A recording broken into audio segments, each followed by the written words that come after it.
think the thoughts and do the things that other people who are successful like you want to be do, then it's very likely that you will achieve the same success that they did. Get a group of peers that are actually successful. Get away from your family that means well but is telling you, we believe in you, but you're never going to make it doing that. That's crazy, right? Those people are good intentioned, but they will absolutely poison your mindset. You got to get around that mastermind of peers who are doing what you want.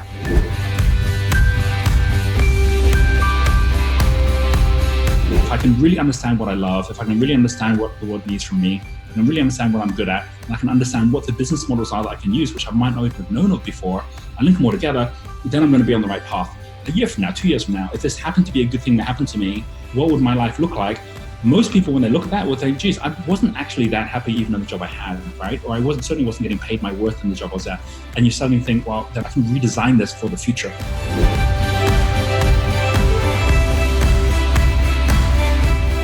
Okay, now people need to get paid. Now there's some urgency here. And just go for yourself. Go to any website selling a product, scroll to the bottom in the footer section, and 9 times out of 10, you will see a link that says affiliates, okay? Or affiliate program. You are the bridge that connects the two, and you're making $500 a sale, 1,000, 2,000, 5,000 a sale. And by the way, the better you get at this, the more money you make. It's super risk-free. It's super easy to try out.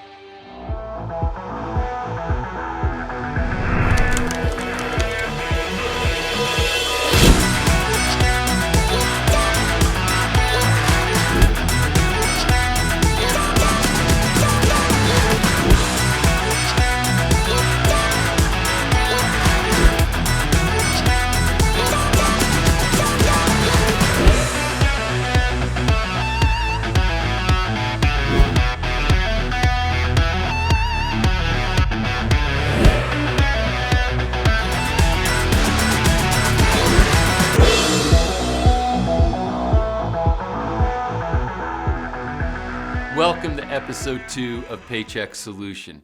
We are building momentum now, and I can't tell you how excited I am about these experts we have. I was startled with the type of information that they had, things I never could have thought of if people were asking me for advice, and that's why we have dozens of these experts from varying facets of expertise that can bring this information to you. I'd also like to remind you, please help us by sharing this with other people.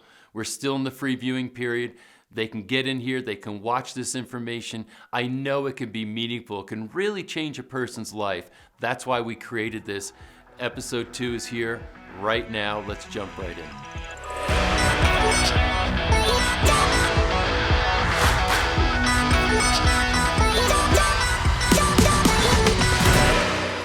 Roland Frazier is one of those people that has the respect of everybody I know in the entrepreneurial community. He's a big thinker. He makes transactions. He buys businesses. He sells businesses. He knows how to spot and identify opportunities. He's also one of the partners in Digital Marketer. And what Digital Marketer does is help people learn how to create their own business online and scale and grow it and turn it into abundant success. So Roland is one of these unusually brilliant minds that has a great context for business. He understands the plight of people who are challenged right now with this paycheck solution scenario and has phenomenal understanding on how to transition into opportunity that can create financial freedom for you. So enjoy this interview with Roland Frazier. Roland, thanks so much for taking the time here. If anybody's got wisdom around how people can make a transition from one stage of life into another and become self-reliant for their income, that's you. So I really appreciate you taking the time. Yeah, thanks, Patrick. Appreciate you having me here. So maybe your story, I think, would be a great thing to at least start with, so we can get a sense of how you've had kind of multiple careers in your life and how you've made transitions. So can you give us maybe a brief bio on you? Yeah, I'm still trying to figure out what I want to be when I grow up. So that's the that's the start of that. But yeah, I was initially I grew up in dogs in the background. I don't know if you can hear them or not. Yeah, exactly. I grew up in Virginia and had the really great fortune to have a father who was a tax attorney. And so I got to see lots of entrepreneurs, and they were coming in for tax planning, or they, made too much money and had to pay more taxes or whatever. But what was really cool about it was early on, it gave me an aspiration to want to be like those people, because what I saw that they were, they could do what they wanted to do. They weren't in an office every day, most of them, which was not something that sounded fun to me. And it was like so many different things. It was, pacer horses and, grocery stores and gold mines and all these crazy entrepreneurial things. And so it just kind of lit me up into, this is something I want to do. Now, what I got to see also was my father was an investor in real estate and in companies. And so I got to see that that real estate was probably going to be the easiest way for me to get started and not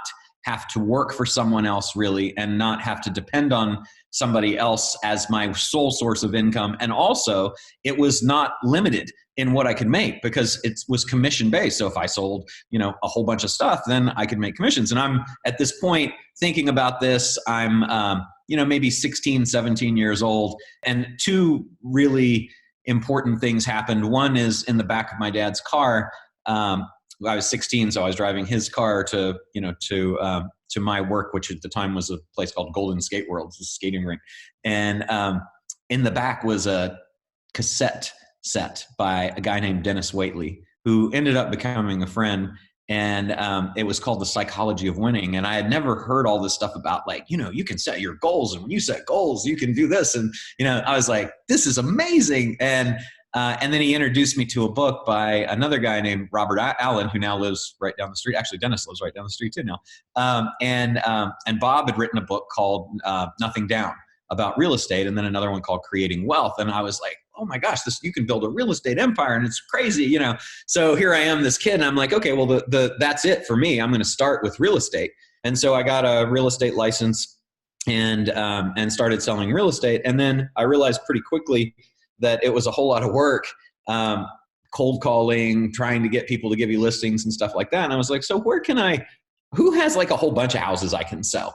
And so I went and started contacting developers and got introduced to a guy who said, yeah, I'll give you a shot. And so I was able to sell multiple houses from one person. I didn't have to keep going out and looking. There was a continual flow. I think that development had like 250 or so houses in it. And I was like, okay, well, this is cool. And then I started talking to him, and I was like, well, how do you make money? And he said, well, we raise money through these things called syndications. I'm like, what's a syndication? That sounds complicated. He's like, well, it's basically just, I get investors who want to make money, and they give them to me. I do a thing called a limited partnership, where I basically do the work, and they are just silent partners. And then we share the profits. And I was like, okay, that's cool. Can I sell that? And he's like, well, you have to have a securities license to do that. Tell me a little bit more about it. Well, there's also, if anything happens to me, there's insurance that I have to get. It's called key person insurance. And I was like, can I sell you that? And he's like, well, you need an insurance license to do that. I was like, okay. So I got an insurance license. It was like, take the tests. That's not a big deal. So I got the insurance license when I was 19. I got the real estate when I was 18, insurance 19, securities 20. Started putting together these syndications, going out and talking to people, and raising money. Eventually got into, because I was able to bring in money, I was able to do a development with him, small one, the very first one, but I basically doubled my money over about 9 or 10 months. And I was like, this is even better than selling houses, because now I don't have to do as much. And so I did that while I was going to school, and played in a band at night. Got my accounting degree, went on to law school. My father had told me, he said, I'll tell you two things about business, since you seem to like it. If you know how to read a financial statement, nobody will ever be able to pull the wool over your eyes, and you'll always know where you are when you know your numbers. If you know what the law is, you'll know all your options, and you'll know how to plan, because I saw the tax troubled people too. He's like, you know how to plan. I was like, okay, I'll do that while I do this. Through the securities license, it was hung with a firm in New York City. And I was living in Richmond, Virginia at the time. And so I got to meet several of the investment banker folks up in New York, and ended up having a guy at Prudential Securities there that kind of took me under his wing and showed me the world of leverage buyouts. This is in the 80s when leverage buyouts were really big. Pretty Woman was hot because, corporate raiders were all the thing. And basically started doing those. And then along the way, I got my degree in law school. I'd always wanted to live in California, so I moved out, opened a firm, turned down a job from the Securities and Exchange Commission in DC and an LLM at Georgetown, hung my shingle out and said, I signed a lease for 5 years with 9 months of free rent and 9 months of half rent, and then it was all laid on the back. And I was like, I'm either going to go bankrupt or I'm going to make it, right? So, but I don't have to pay rent for 9 months, so I'm good. And I was just really always about the deal. I loved the deal. I loved, having been introduced to that early on. Buying and selling real estate turned into buying and selling companies. Buying real estate for no money down turned into buying companies for no money down. And that's really still to this day the thing that I enjoy the most. I've been able to teach a lot of other people how to do that too. And so now it's just investing, but not having to invest with huge risk of personal guarantees and not having to invest with a lot of cash. So there's and what a story, but there's a couple of things I'd like to pull out that I think might be relevant here. Number one, the importance of people that you know and the importance of mentorship. How does that come to play for someone who is working, for a single person or single entity company, and then now they're trying to make their way to create their own paycheck, if you will, create their own income? It seemed like relationships and mentoring had a big impact from you early on. Yeah, I am a huge proponent of 3 M's. Model, because if there's a model that already exists, and this is Tony Robbins ended up becoming a client when I was practicing law, and then a friend. And what I learned from Tony was modeling. And that's, if you think the thoughts and do the things that other people who are successful like you want to be do, then it's very likely that you will achieve the same success that they did. And so doing the things that they do includes connecting, networking. And I'm way more of an introvert than extrovert. Put me in a room full of people at a party and I'm kind of like, watching everybody. So I'm not the, hey, how you doing? That, like, I never thought of myself as a good networker. But what one of my business partners, Perry Belcher, said, Roland's one of the most connected people I know. And I'm like, but everybody. And he's like, yeah, but you've got all these relationships. And I had never thought of it till that day, which, shows limiting beliefs that, that we all have. And I was like, yeah, I guess I do know a lot of people, because I always ask sincerely at the end of a conversation, is there anything I can do to help you? And then immediately do whatever it is that I can do. That's the key, because I get lots of people that are like, hey, Roland, what can I do to support you? And it's like, I'm like, I know I'm never going to see or hear from you again. That's nice for you to say that, but it's a platitude. And the difference is that if you actually do it, and I learned this about me too, because like when I first was saying I'm going to be, like a go-giver, right? I would say that, and then I would really mean to do it, but then I would forget, because there's the whirlwind of life that Covey talks about. And so it's like, if we have a conversation now and I say, what can I do for you? And you're like, oh, well, do you know so-and-so? And I'm like, oh, absolutely. I'll be happy to connect you. Hang on 1 minute and I'll pick up my phone and I'll do it. Right. And I'll tell you, I'll be like, if I don't do this right now, it's not going to happen. So just give me 1 second. But what's awesome about that I didn't even think about is, one, it gets done. So you're true to your word, which is always wonderful. But number two, it shows the person that you actually do follow through and that you're not one of those other people. You distinguish yourself as an actual giver connector, from the get-go. And so you don't have to go to a party and say, how you doing, to 73 people. You can connect with 2 or 3, but when you do something like that actually helps them, and you distinguish yourself from everybody else that's just glad-handing and trying to collect business cards, then you actually form relationships and you create reciprocity, and those people want to intro you to the people who can help you. And it's just amazing. It's kind of a long game, but it does come back really, really fast and really, really really furiously in a good way. So that's that model thing of looking at, for everybody that worked for someone and is now not looking at the possibility or the opportunity to go back to that, and you're feeling bad about it, I will tell you that every single time in my life that something bad has happened, it has opened huge doors that led to even more, because I was ready to look and welcome the open thing and not sulk and freeze and be fear-based. So if you can be strong enough to look at all of the people, and I can tell you, all the people around me in my circle who had, I'm in a world that has lots of live events, right? And so there's, these people make their money by putting on events. I have a company that does that too. We had an event that was canceled that had 10,000 people coming, right? Canceled like 2 weeks before it went on. And I had 2 events before that canceled. So now we've got all these people, and we could have just said, oh man, gosh, our whole world is done for, until the world opens again, and look at 10,000 refunds and 10,000, it's like, and you're talking millions and millions of dollars. And, but we didn't just freeze. We said, how can we deliver value to our people? How can we deliver value, that's within the constraints that we have right now? And so we did pivot, and we did find ways to do that. And it turned out we actually made more money. I mean, that money from those events will ultimately it'll just come in December, but we ended up pivoting, and we ended up making more money than we would have made from all of those events. That's a 10,000 person event, in the last 30 days.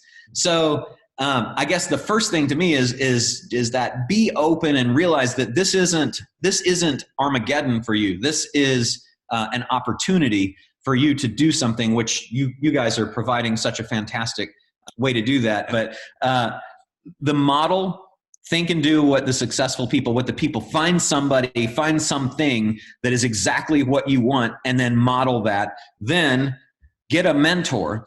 That's a single person who's going to either volunteer or you're going to pay to help you, to kind of guide you. That's that Sherpa that they've been to the top of Everest before. They've done the thing you want to do, and they know the paths and they know the shortcuts, and they know that if the bad weather comes in, this way is the fastest way out of that particular situation.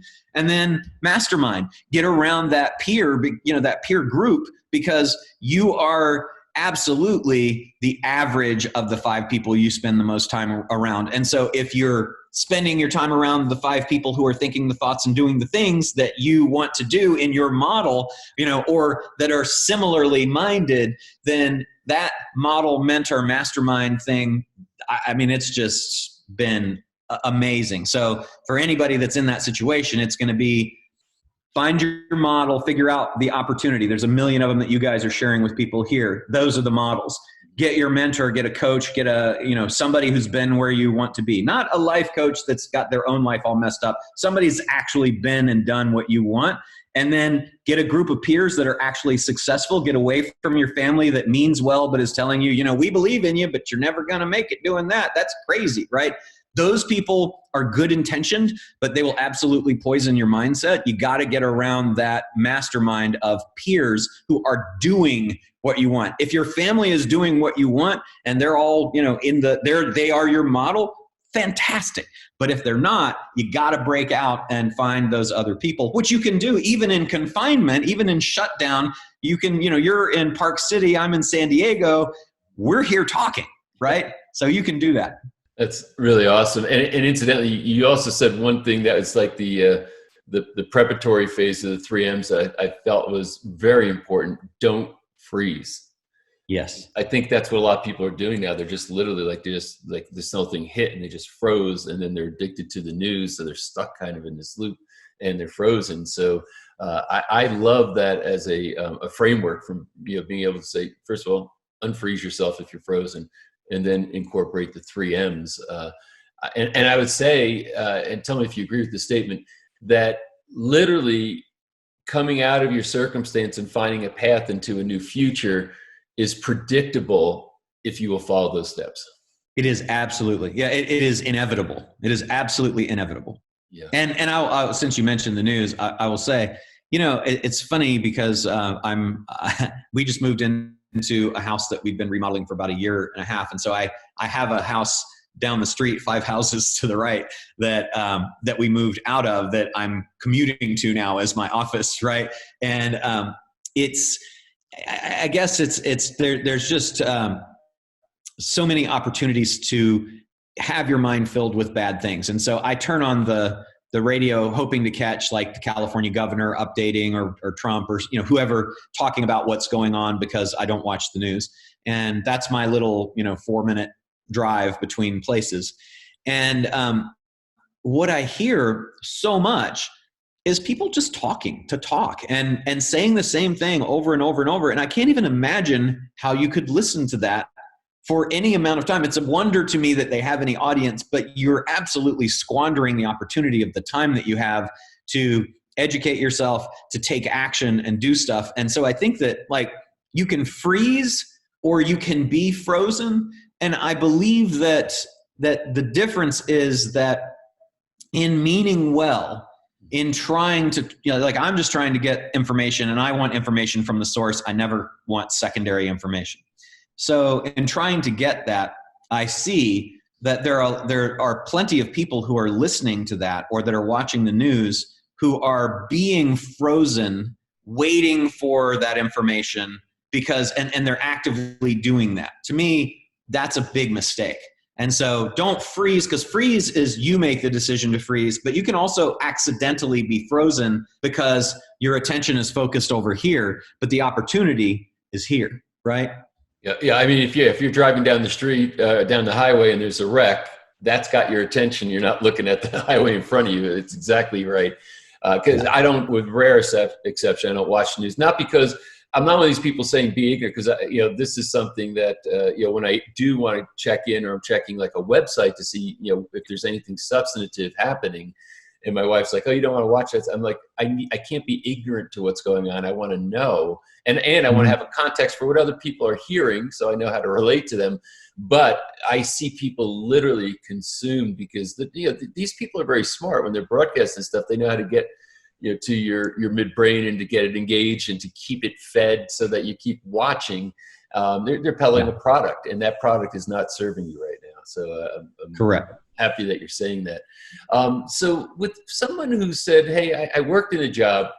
I've been a contractor for this company for 10 years, or an employee of this company for 5-7 years or longer, and I really do want to get on my way here. I'm forced. My hand is forced to actually pursue this, but I'm not sure exactly what to do. Do you have any advice on people trying to find a path to pursue? I know you already said look at somebody else and model them, which I think is probably the best advice you can give them, in the sense of look at somebody else, see what they're doing. Does that look like fun to you? Because you said that in your own story, right? Hey, I looked at this tax return. I looked at these, my father tax, these entrepreneurs coming in. I kind of like the way that is. So, but is there maybe a level deeper you can drill on that might be helpful?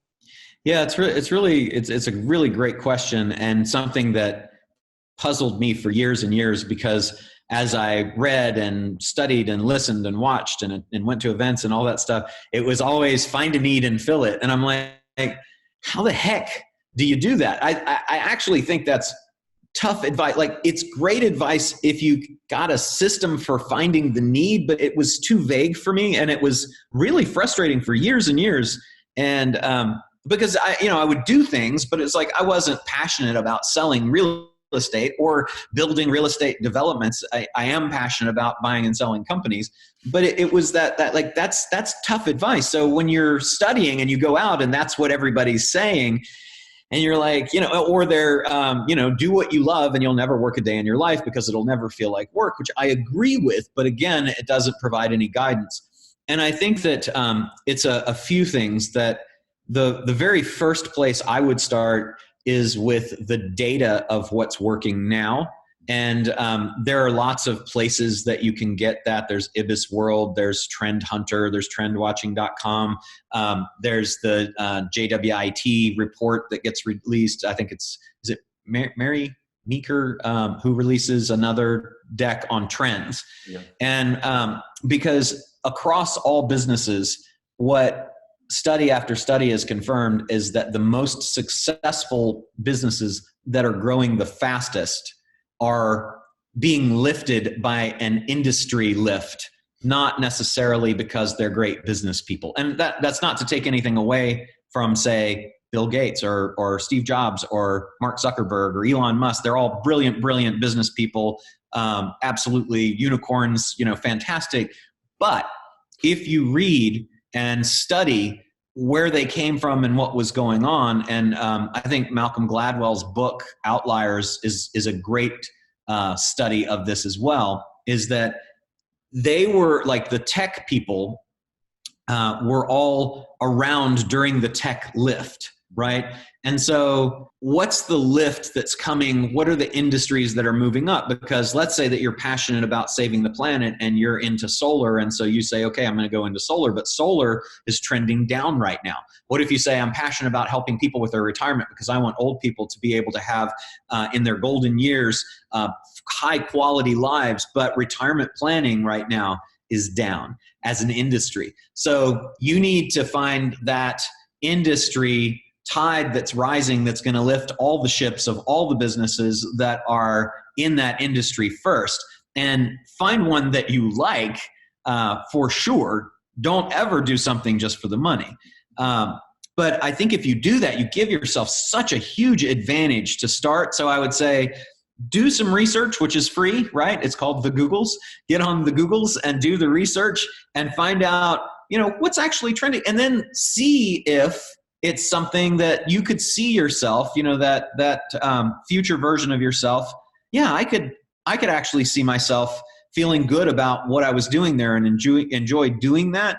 And then start reaching out to people in that industry to ask them questions. The beautiful thing right now, and may it last, about podcasts is that no one knows how many people you have listening, right?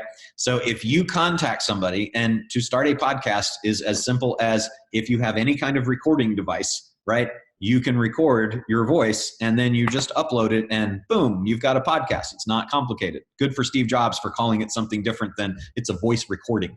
But I think if you do that, then you could reach out to those people, which again goes back to what I talked about, creating your network. You can discover their models because you don't know what the models are yet. You just said, I want to go into software. Don't know how to program. Don't know what the models are. But if you've identified that as the industry that's going up, that you want to, and you can say, I kind of like the idea of that. Now, all you have to do is start reaching out and talking to people in the industry to discover the models. As you do, you will very likely unearth a mentor, and you'll begin to build a group of contacts who are successful doing what you want, which means that you're kind of starting your mastermind too. So I think that would be the initial evolution. For me, I was not at all involved in the digital marketing world. I was an attorney and a real estate investor and an investor in companies, and I did infomercials and all these other things. As the internet was born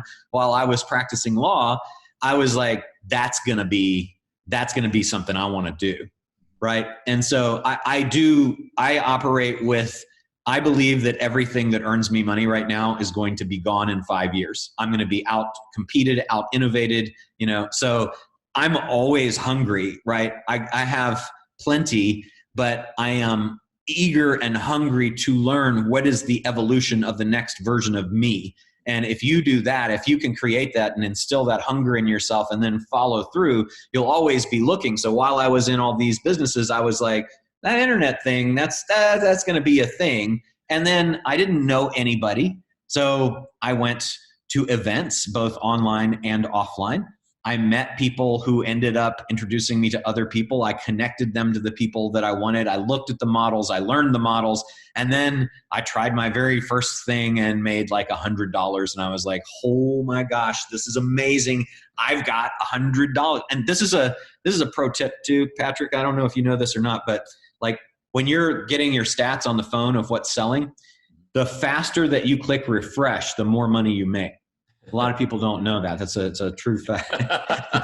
so what? No, I'm kidding, of course. But what happens is when you start doing things online, and you've got this little thing that'll tell you how you're doing, and it's you can make it ding every time you get something, or you can just refresh. and you find yourself gamified looking at it. But that was so exciting to me. I was like, gosh, $100, that's really cool. It's not going to change my life, but it's the first 100. It's the first $1, the first 10, the first 100, the first 1,000. And now, it was in our pivot, like one of those events that I had to cancel, that I had about 20 people who had paid $3,000 to come right before. It was the day before they said no hotels, no nothing here in California. And I was like, okay, so that's $60,000 that I'm going to have to give back. And so, and I'm not going to get to serve those people. And because they invested, they wanted to trade that $60,000 among them for what I could do for them to help them. Right.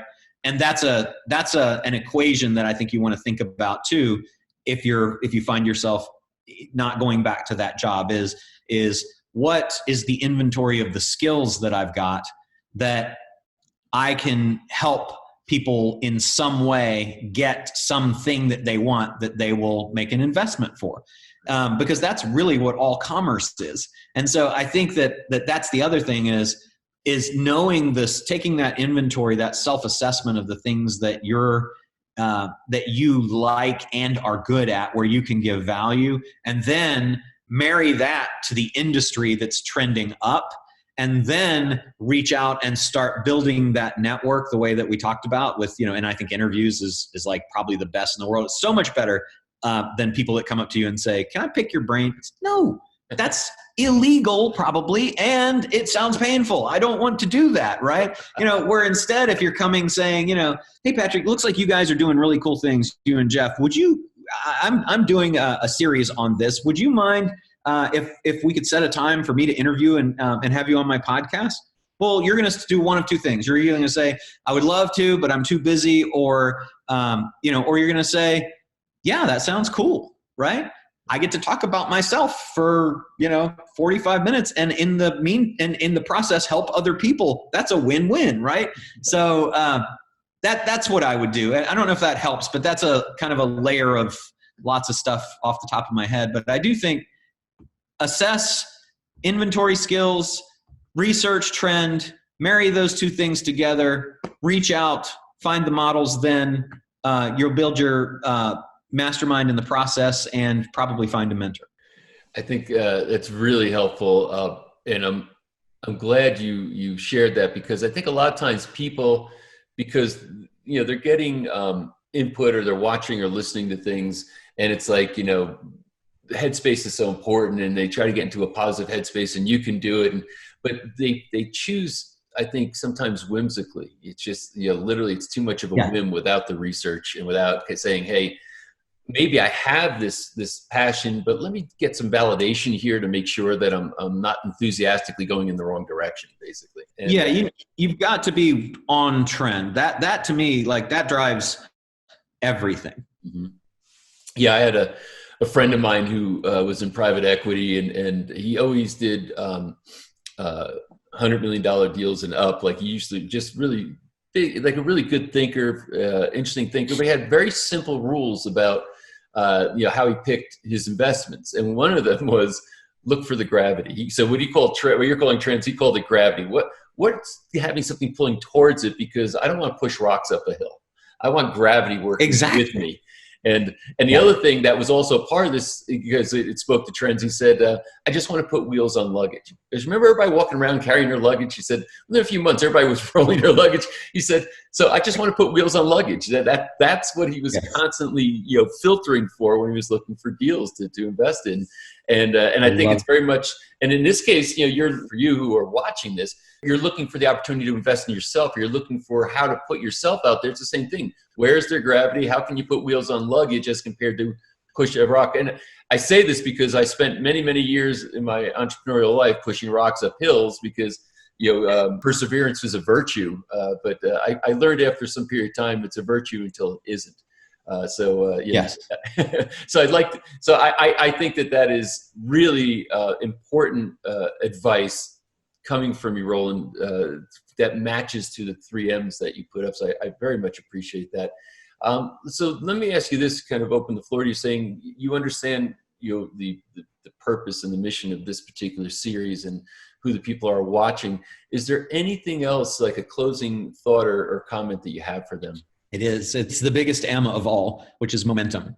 That momentum in business, momentum in life is so important because it builds and builds, and you want to stay. If you've ever heard somebody talk about being in the flow, momentum is the first action that you take that then helps lead you to the next action and the next and the next. And your the building of momentum happens exponentially. I believe that as you get from your place that you are now, maybe you're at home and you've lost your job, or you're unemployed and you're like, hey, I like that extra $600 a week that I got right now, but that's going to stop.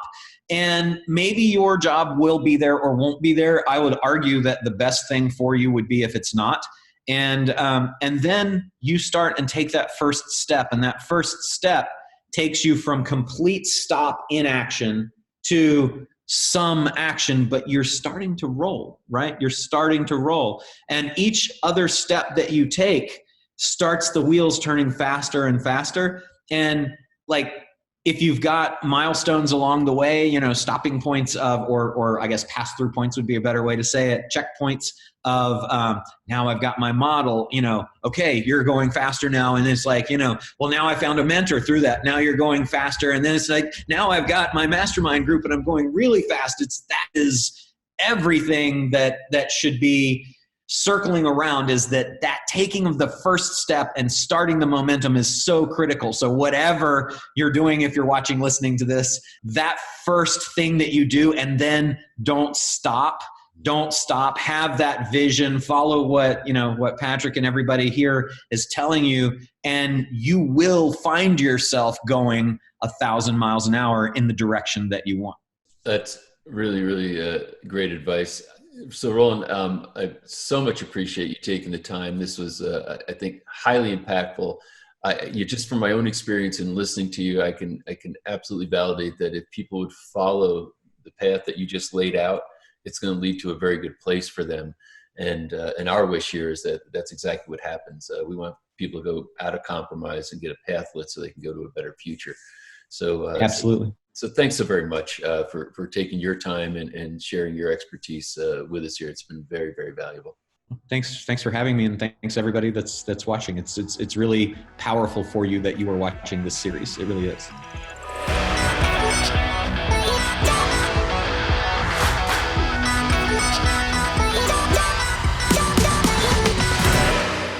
When someone's looking for insight, for financial wisdom, the first person that pops into my mind is Roger Hamilton.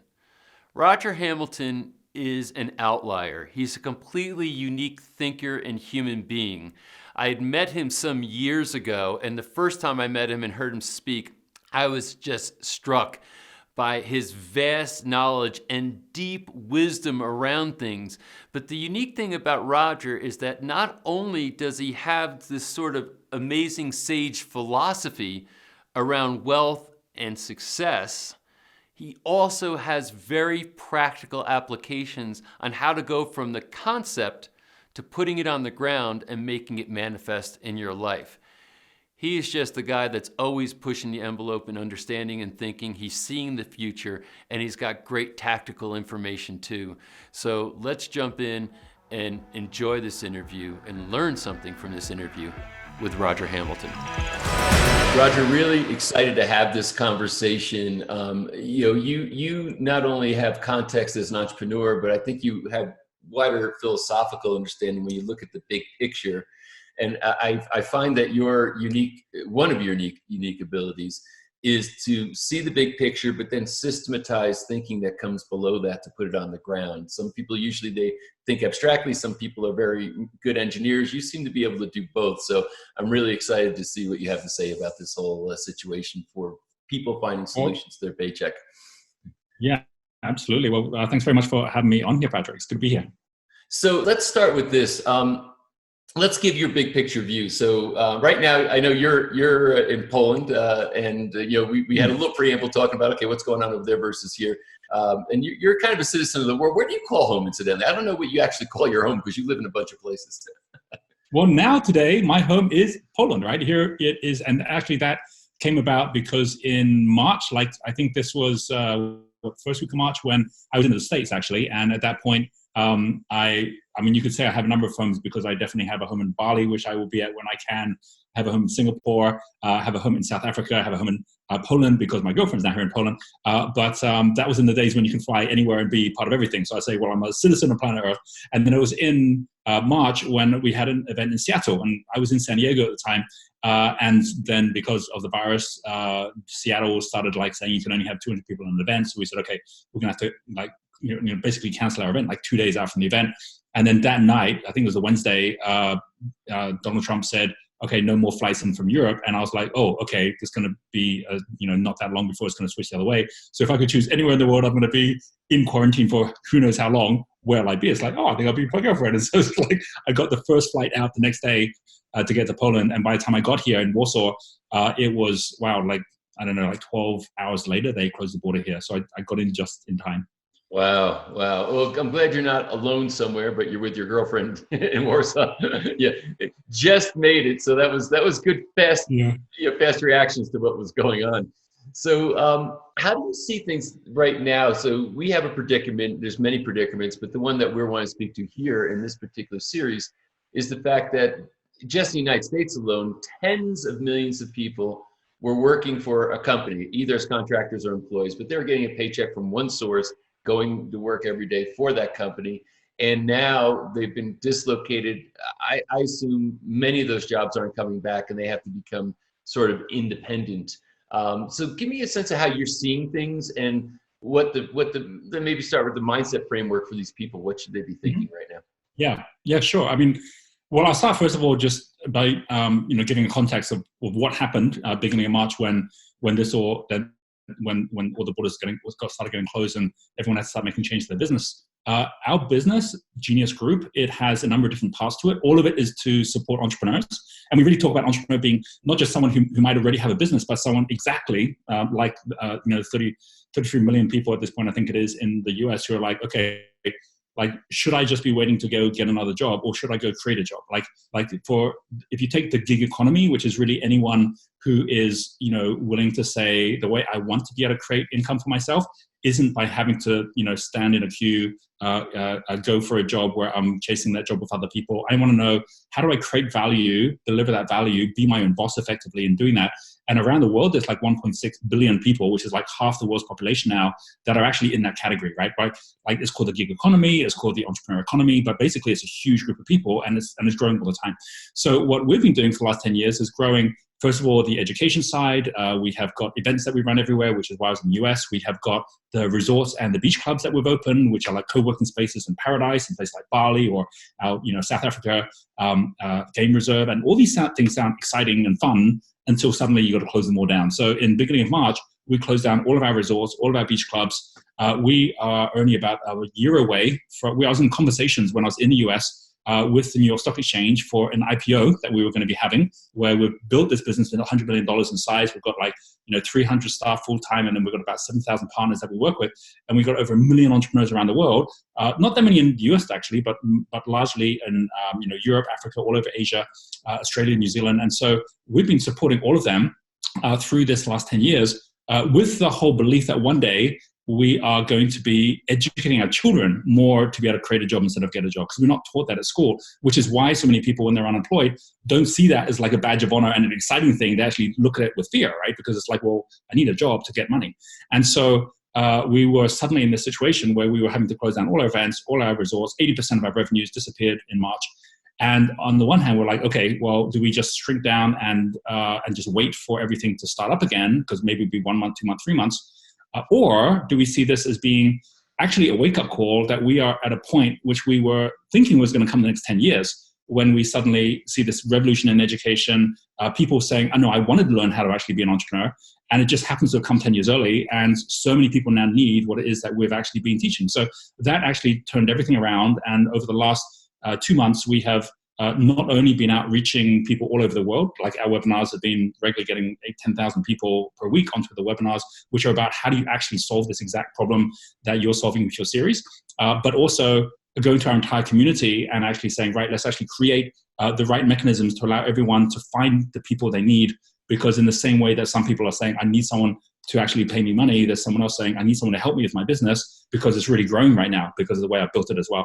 So we've seen both sides of it. And what I would say for anyone watching this is if you are at a point right now, which is like, okay, I'm at a time of maximum fear, right? I'm at a time of maximum struggle.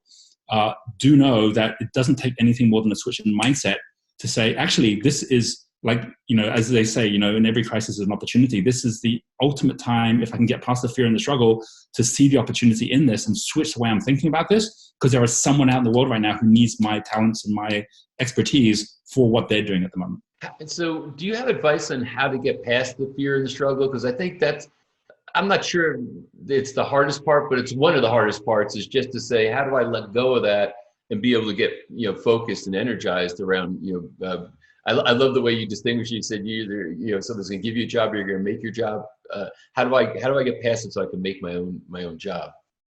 So the biggest thing I really believe is being around the opportunities or being around the people who are out there being resourceful. So if you're surrounded by other people who also have lost their jobs, right, then you're never going to find the solutions there, right? Because everyone is just seeing things from where they're at, which is there's a whole bunch of hardship.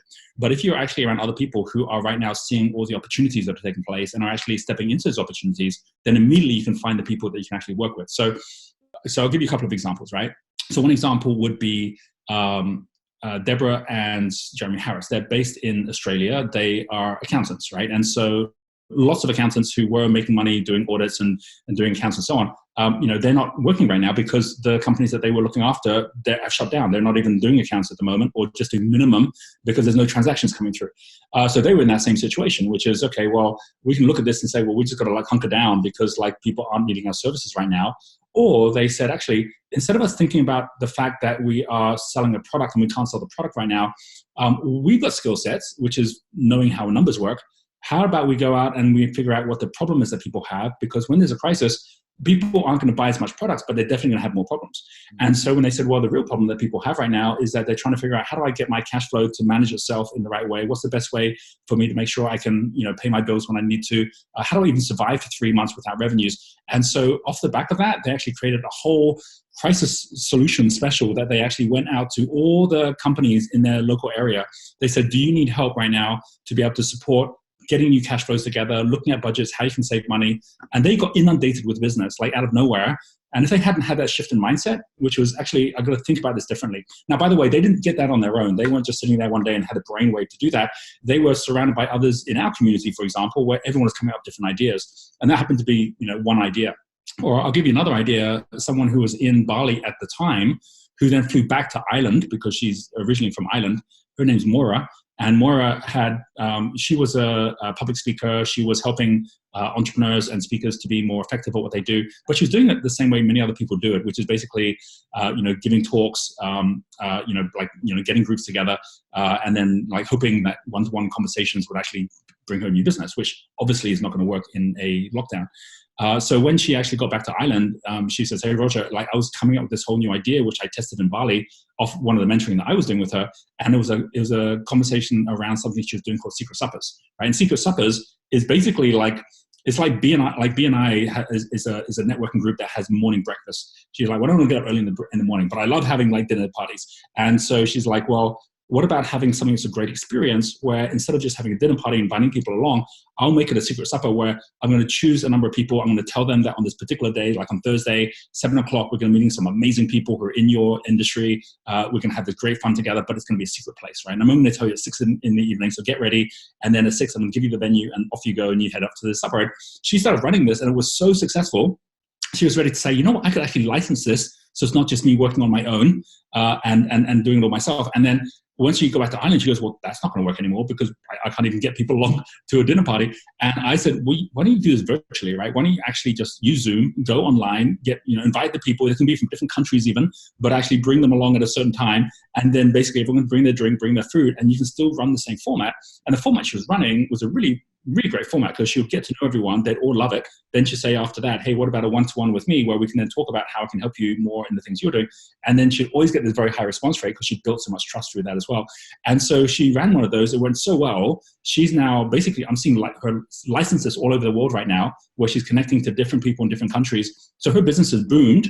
And she's suddenly gone digital, suddenly gone virtual with something she'd had no experience of before. And these are just two examples of people in different countries that just decided to think differently about what was happening.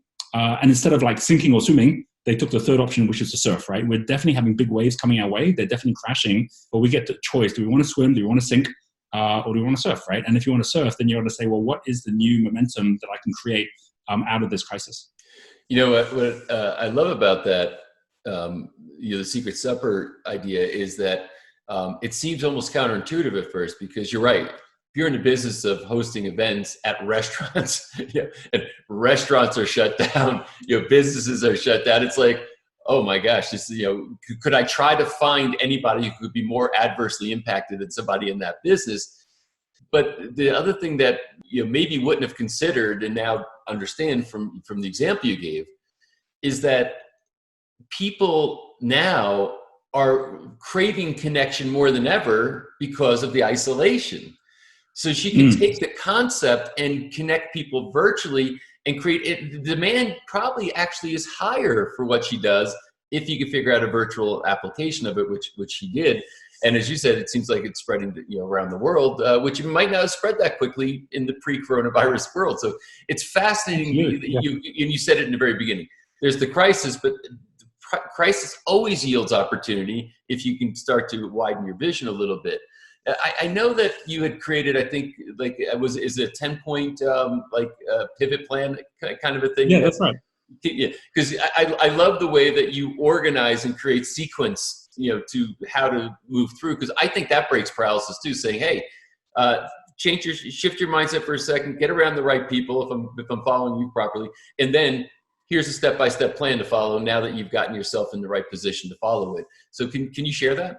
Yeah, definitely. So, one of the things that is what I think one of the biggest challenges for most people when they're thinking about, like I mentioned earlier, this idea of getting a job versus creating a job. And like, I really do think being an employee mindset is I got to go get a job. That's how I'm going to make money. Whereas an entrepreneur mindset is I'm going to create a job, right? I don't have to go get one. I'm going to create one by understanding what value is, what value I have to deliver, just using my time, who needs that value, connect with them. And then if I can figure out how to create a job, I can do that not just for me, I can do it for others as well, right? Which is what we actually need in the world right now as well. Because, wow, can you imagine, if out of 30 million people, just 3 million of them decided they wanted to learn how to create a job, well, they'd create enough jobs for all of them, right?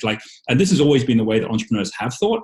It's just that we have lived through an evolution of the industrial America, like the traders that used to be there. Like, you remember right back at the Wild West times, right? It's like there were no big factories. There was none of that stuff. I mean, you kind of like just showed up in town, you had something to trade, you traded with someone else, and you had enough money for food and drink, and then off you went off to somewhere else. So that whole thing about and this is why in terms of self-employed, even though America is known as an entrepreneurial nation, it actually has a much, much lower self-employment rate than a place like India or China. It's quite interesting, where there's still much more kind of like, hand-to-hand trade that takes place. And that's, I think, a lot to do with the fact that, America's had a lot of huge corporations that have grown and, sucked out all of the mom and pop stores from a lot of the different towns.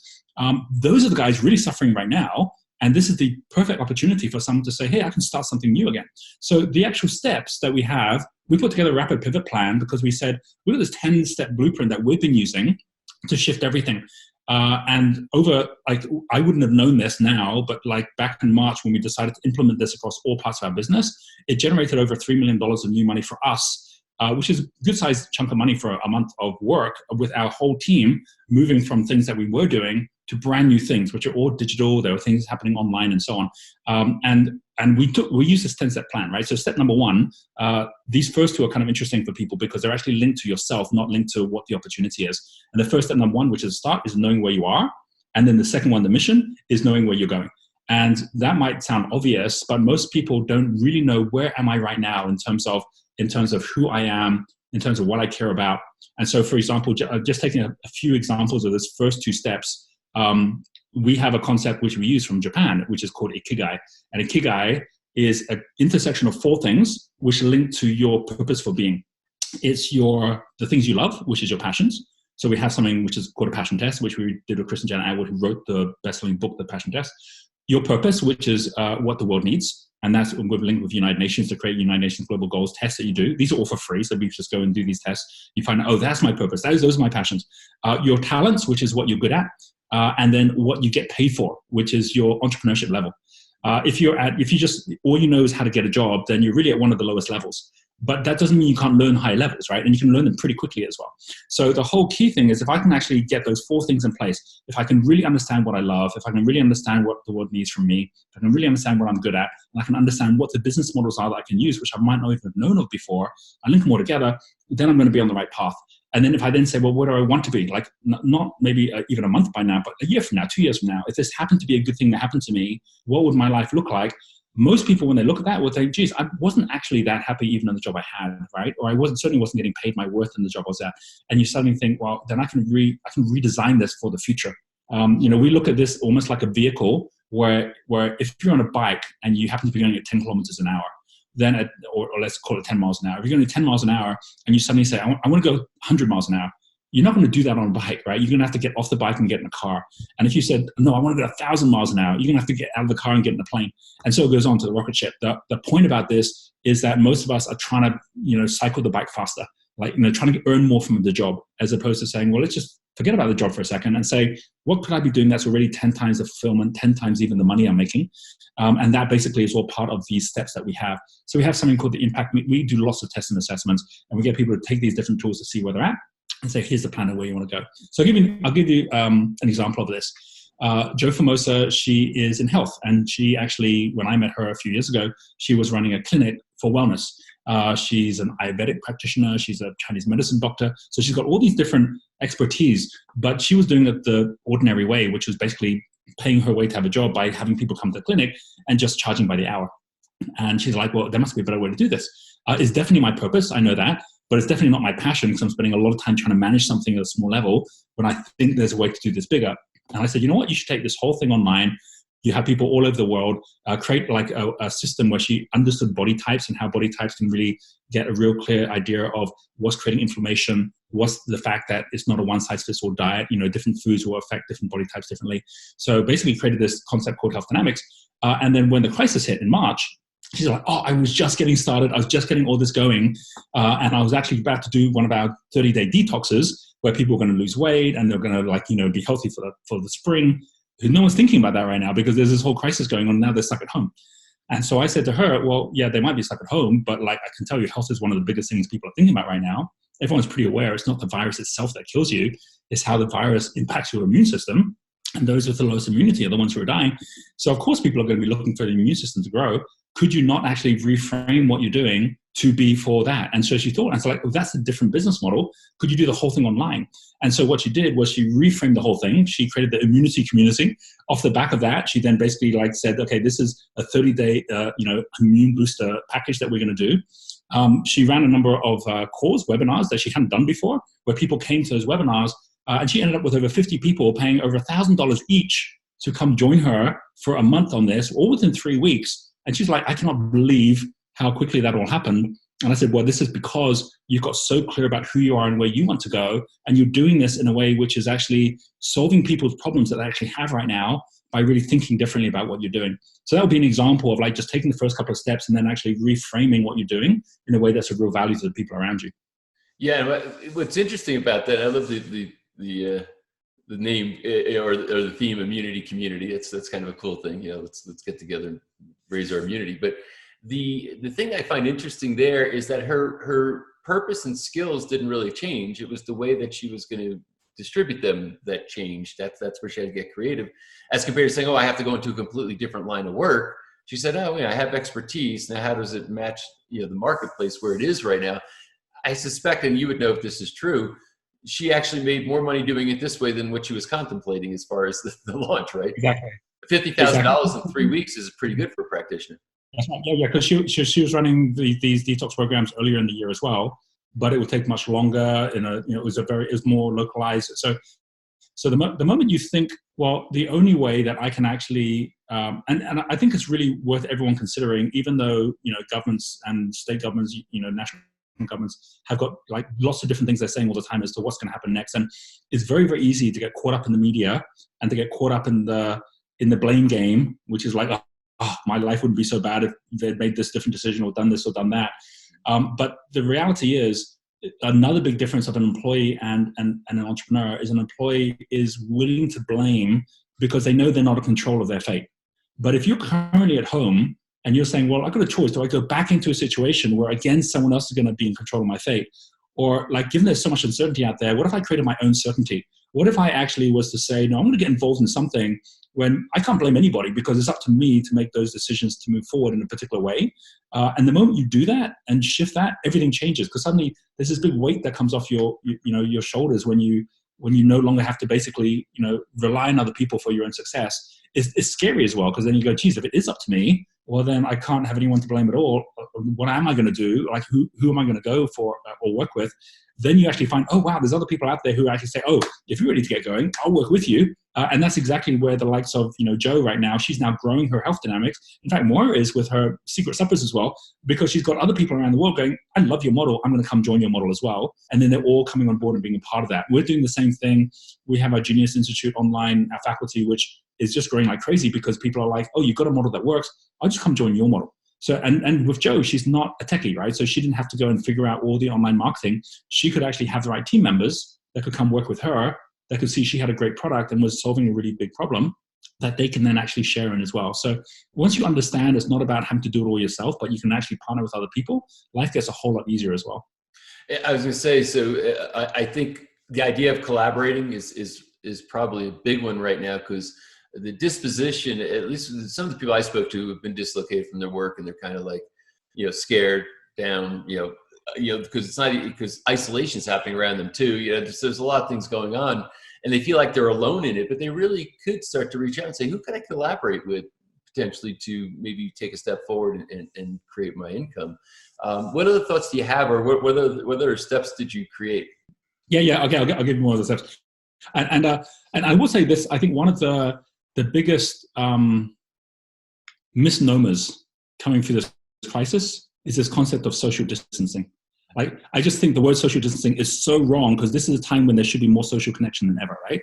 Yes, physical distancing, right? But physical distancing, where you're actually separate from each other, is different from social connection. Like, if everyone's like, okay, this is the time to get connected, like who do you care about? Who should be connected with? You can connect in mind and in spirit without having to connect in body, right? And so there's, and this is, I think, a large part of all of this. It's like, what's the first thing someone should do if they're actually looking to forge a new path? Social connection. That's what the first thing they should do. Get into the right community, the right group. Go connect with Jo. Go connect with Moira. For those who are actually part of your community, Patrick, like, for sure, they will be connecting with each other as well, where they're like, right, I'm looking for the right, connections that can help me to grow, and the opportunities. And I know you're doing a lot to bring all of the, people you're interviewing to provide their services for others to actually move forward with as well. So I'll give you the next 3 steps, right? So start to mission to money. Right? So basically, step 1, step 2, step 3, start mission money is all about knowing who you are, knowing where you're going, making your meaningful journey measurable as well, right? The money part is like, well, what numbers do you actually need to make? How can you cut your costs down? Make sure you're buying yourself time by earning just enough money that you can go for another 12 months if you need to, and you're not basically worrying about what happens in the market. So that third one, money, for example, we were, in March, when we started pivoting, we were like, how long do we need to pivot for? That's a really tough thing if you don't know how long the lockdown's going to go on for, or how long it's going to take for the market to come back. It's like, we're doing this for 1 month, for 2 months, for 3 months. We made some major changes. Like our whole staff, we said, okay, we've got to cut our costs by 40% to give ourselves a chance to actually get ourselves back to profitability in this new model. If we're going to do that, do we actually cut off 40% of our staff, which we didn't want to do? Or do we ask everyone to take a 40% pay cut? As it was, everyone took the pay cut. And we actually said, okay, and we explained to them, here's the numbers. Here's what we need to be achieving. Here's how we're going to achieve it. And as soon as we started doing that, and they're going, right, how long is this going to go on for? We said, well, if the money part, we said, let's not just do a 3-month plan. Let's do a 12-month plan based on what we know. What we know is that we cannot be certain that the flights are going to start this year. So we will not rely on any of these numbers to come from our resorts opening for international travel. That means we've got to have domestic focus events. We know that we can't just go traveling around the world again for events. So let's just cut that all out from our revenues, which means we're going to have to do that online. So the moment you do that, it's scary, but it also forces you to go have the solutions and go, well, who do I know that's already doing that? And I straight away started calling up people I knew that I hadn't called for a long time to say, hey, tell me, how are you doing? Oh, business is growing. We're doing this, we're doing that. It's like, that's interesting. Can we partner up together? Can we help you in what you're doing? And straight away from there, we opened up a whole new world. It's like when you're getting to the end of surfing a wave and you know you're going to fall off your surfboard because like the momentum's gone and the wave is crashing. At that point, you can either just get hit by the rocks, or you can look around and say, well, who else is still surfing out there, and get back out to the surf, and then realize that there's always another wave that someone's surfing, right? So the money is about realizing that you get to choose where the money comes from. You don't need to know how yet. You just have to take a step. Then the next steps 4 and 5 is plan and problem, right? The plan is like, okay, what's my 3 months I'm now going to do? And we've got like templates for all this stuff, right? So here's the plan. And then the next thing, the problem, like what's the problem I'm actually going to solve? Not because you think the most money's in it, because of what you care about most. And I know it's difficult for someone who at the moment is like, I just need money, to be listening to this and go, oh, this feels like a number of different steps that are going to take a while to do. But believe me, if you just take those simple things, get to the start, know your mission, so you know the beginning, know the end, know how much money it is, which is like how long it's going to take you to get there, know exactly what your vehicle is, which is your plan, know exactly what the problem is you want to solve. It changes so quickly. I mean, I've had conversations within 30 minutes, someone just gets them all done. So I love examples because it brings to life the things that we share. We had a situation of someone in the US in March, actually, that we were at the time in conversations on partnerships and so on. And they've had a business that's been going for 30 years. So this is Bobby DePorter and Joe Chapon. They run a company called Supercamp. And Supercamp like runs summer camps for kids in places like Stanford University and so on. The kids show up. Big problem if you've got like lockdown for basically even booking anyone into summer. And so they're like, well, our revenues are all dried up. And we're like, well, then this is perfect time to actually look at the model you really want to go for, which is a digital model. It's like, well, no one would want to buy anything online at the moment. We're like, do you know what kind of a problem parents are having right now with their kids at home, where the kids aren't being motivated with all the online learning, where the parents are trying to like manage their own lives, let alone look after the kids as well? Like, what do you think it is that your camps currently solve that people would love? Because our number one thing is engagement, right? We just get so much engagement with the kids. They start to self-direct, self-learn. I'm like, well, then how do you make sure you take all the best of that, bring your top facilitators, get them onto Zoom calls, get them into a program. And so they basically created an entire virtual camp. Within like a matter of weeks, they put it together and went out to our entire community and suddenly had a whole new product with a whole new revenue stream, because they were actually not trying to sell the product they had. They were saying, what's the problem that our community has right now they didn't have before? And I just mentioned two things. Between health with Joe and education with Bobby, the number of people out there that have been complaining that the health system is broken, the number of people that have been complaining that the education system is broken.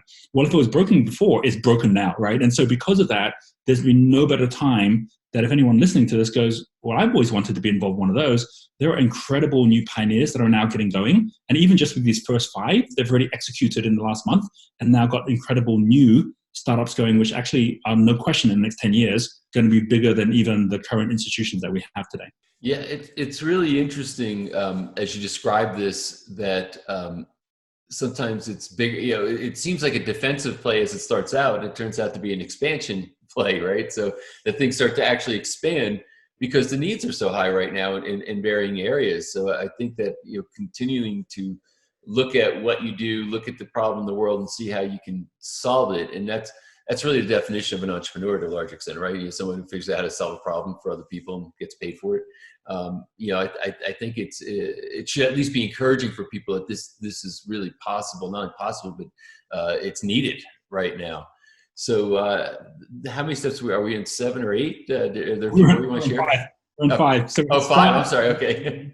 Yeah. Plan, problem. And by the way, I'm more than happy, if this is something that anyone who's listening wants to have a copy of, we can always provide it for them as well, because we put it together in basically a document which allows you to take each of the steps one by one. So from basically, like, if you got to the point where it's like, I know where you want to go, I know how much money I need to make, even if you don't know how, I know what the problem is I want to solve. Well, now you can get a clue, because now you can actually see there's other people out there already solving that problem well. And you say, oh, they're doing it that way. And one person isn't going to suddenly show up and solve the problem for everyone in the world, right? There's always going to be another way for partnering with that person or come with your own solution as well. And if I don't know how to start up a business, I don't know how to market something online, don't worry about that, because other people do. And it's just a matter of getting the right communities to connect to those people. Next steps from there is trust, which is building trust with the customer, knowing if you're going to be doing this sitting at home, how you go about having a product that's in front of people, which is obviously going to be using digital in some way, how you're going to actually have a conversation with someone in an effective way, which builds trust, is very, very different from having a face-to-face conversation with somebody. As an example, when we do an event, we know in one day we can build a huge amount of trust with somebody and then end up basically consulting with them in their company. Whereas there's no one's going to sit for a day on some online course, but they will basically over a week of like an hour a day getting involved in something that they can actually apply with their team, after 1 week, build that same level of trust, right? So you're talking about knowing that like online or remotely, trust has a different dynamic than it does if you're actually face-to-face with somebody. And that's a good thing, because it means people have more time to consider, to think before they're actually saying, okay, I want to work with you. But you've got to be patient to know that that's going to happen and know what the metrics look like as well to do that. So trust is all about your customer pathway. What's the pathway I want my customer to go down? If you're just getting started, the last thing you should do is to try and start a business right now, which might sound counterintuitive to what I said, but it's the same as saying like, get on the boat. But if you're drowning, the last thing you should be trying to do is build a boat, right? So yes, you should be in a business, but go partner with someone where you can be part of their business, where they've already got the product, they've already got the pathway, and you've got your community or people that you know would really love whatever product it is that they have. There's many, many examples of them out there that you can be working with. And then from that customer pathway, which is trust, then it gets to talent, which is your team. And you're either going to go join a team, or you're going to have that team join you. So one way to think about this is if you think about a game like football or basketball, these are games where you can play them across different countries and they actually speak different language from each other, and you can still have the Football World Cup or the Olympics. And the reason this happens is because every sport, every game has got its own rules, it's got its own language. Entrepreneurship is just a sport, right? And so if you don't know the rules, you're only going to learn by getting on the pitch and start to play. So if you're basically saying, I have no idea, like you're watching basketball, it's like, I have no idea what the rules are. You're not going to learn it by just watching it. You're going to actually have to get on the court and play it in order for people to actually want you to be playing with them, right? Even though lots of people think they know and they're sitting on the spectator stands, it doesn't mean if they kind of wander onto the court, suddenly everyone's going to want to play with them, right? So much of this is, are you actually willing to play with others? And the best way to actually learn isn't to try and start your own team and get everyone to come join your team when you've never played before. The best way to learn is to get on someone else's team and play with them. And the great thing is it's easier now to collaborate than ever, because there's so many people out there actually looking to work with each other on that as well. So talent is all about regrouping your team. So that's step 7. Step 8 is resources, which is, okay, what are the pieces you need to put together in terms of your websites or in terms of your partnership programs? Number 9 is rhythm, which is how do you make sure that each week you're actually making progress in both your earning and learning? Because it's not going to be you suddenly earn overnight, but you will, as you keep checking in, see what's working, see what's not working, learn from others around you. And then the final one, which is the finish, which is complete successfully in such a way that you've got something that can multiply and can repeat. So we're doing that with the things that we're up to at the moment, where, for example, we have a Crisis Leadership Academy that we're actually launching. We've got a summit happening in 2 days' time. And these are things that we're designing in such a way that we can actually continue them in the future, so that once we've actually got a multiplier, then that multiplier can continue to grow. And probably one of the biggest things of all of this from our side is seeing the number of new businesses that have actually launched in the last 6 weeks has been phenomenal. Probably a larger number of new businesses have launched that I have seen than even normal within our community. And that's because a lot of people have been forced into a situation where they're like, I have to be more creative than ever now. But at the same time, others have gone, oh, this is easier now than ever to find partners. It's easier than ever to have a conversation with someone and say, hey, you want to work together? So because of that, they're actually much more likely, the ones who actually have got more flow. If you think for every one person who's got money but not time, there's someone else who's got time but not money, right? And so just go look for those people that already have got all this flow, and then actually be working with them. And you're going to find that they actually are growing faster than ever because they're actually having all these partners come on board as well. So these are the 10 steps, really. And hopefully that is helpful in one form or another for those who've been listening to this episode. Thank you. Very helpful. Quick question, because I know that you've actually taken these 10 steps, put them on the ground with a lot of people who are following it. What's the range of times from somebody being able to actually understand these 10 steps and get something moving, where maybe income just at least starts? And I know it's different for everybody, but are you seeing kind of like here's the minimum, here's kind of like the maximum, this is the average? Yeah, we've had for the last 6 years or so, we've been running accelerators in Bali and now also in South Africa at our resorts, where people will come out for either 2 weeks or 4 weeks, and that sounds like a long time for a program, but actually that allows them to put together the whole plan. which we never saw as crisis leadership. We used to call it agile leadership because it is still about being very flexible with your thinking and start with the customer in mind instead of start with your own best idea. Because customers will always pay you to solve their problem, right? They're not going to pay you for a product that they didn't want. So don't start by thinking, oh, I have a great product and hope to find a customer for it. Always start by, who do I really want to have as my customer? Am I willing to even, have a conversation with them, even virtually, and say, look, I know there's probably something you're looking to solve right now. Tell me what it is, because if I can help you solve it, I'd love to do that and be part of it. And then I'm going to be definitely for sure off the back of that, like wanting to find a way to be of enough value that maybe you want to pay me some money. There's always going to be a way to do that, right? So we'll find within 2 weeks exactly what that is. And then within 4 weeks, you can execute it. And we've seen people already within the first week, within the second week, generate income already. Definitely within 4 weeks for sure. And we're now doing this virtually as well. We're actually taking people through this process where they can go, oh my gosh, I never even thought about it that way, that I've got people already I know who've got problems that need solving. And if I just basically help them with it, they've got the money to pay me to have that problem solved, right? Like the moment they get that and go, oh, then what am I waiting for? I'm going to go do that today. And then we get them to even pick up the phone or get on Skype and actually have that conversation and then see how easy it is, right? Once that happens. So one example like that, right? We had one of the guys that's part of our team. Also, he's a fitness instructor, right? And so he basically was like, okay, well, how am I going to make money as a fitness instructor because I can't actually go physically meet people, right? And another example, actually, a dance instructor, same thing, right? So Maren is based in Chicago, actually. And she has a dance studio. She had to close the dance studio down. And both of them did the same thing, which is like, right, well, we'll basically go and find the people who actually are willing they still want to dance or still want to get fit, and just try and do this online, do it via Zoom and see if they're willing to pay for it, right? And off the back of that, again, same thing. They've had all this result where they've got customers that have come through because they actually went there to solve that problem in that particular way. So yes, definitely within 2-4 weeks, you're going to be able to find the right solution pretty quickly. That's hopefully encouraging to people who are watching right now. It's not like you got to wait a year to get this figured out. One thing I know is that motivation is high right now for sure. A lot of people are like, I'm really motivated, and I find myself with a lot of time. I can't remember who it was. They said it was really successful public figure. He said, I don't need a goal. I need a deadline. It's like my money's going to run out at a certain point. There's a pretty good deadline there. That's going to motivate people to get through those steps and get it on the ground pretty quickly. So do you have, before we tie up, a final thought for this group? Yeah, definitely. I for one thing, first of all, I've spoken to so many people over the last 6 weeks because we are in the entrepreneur community and we have so many people who are showing up for the first time saying, I've never been in a situation before. We had to start figuring out how to make money because I'm not getting my paycheck, right? So what should I do? How should I do it?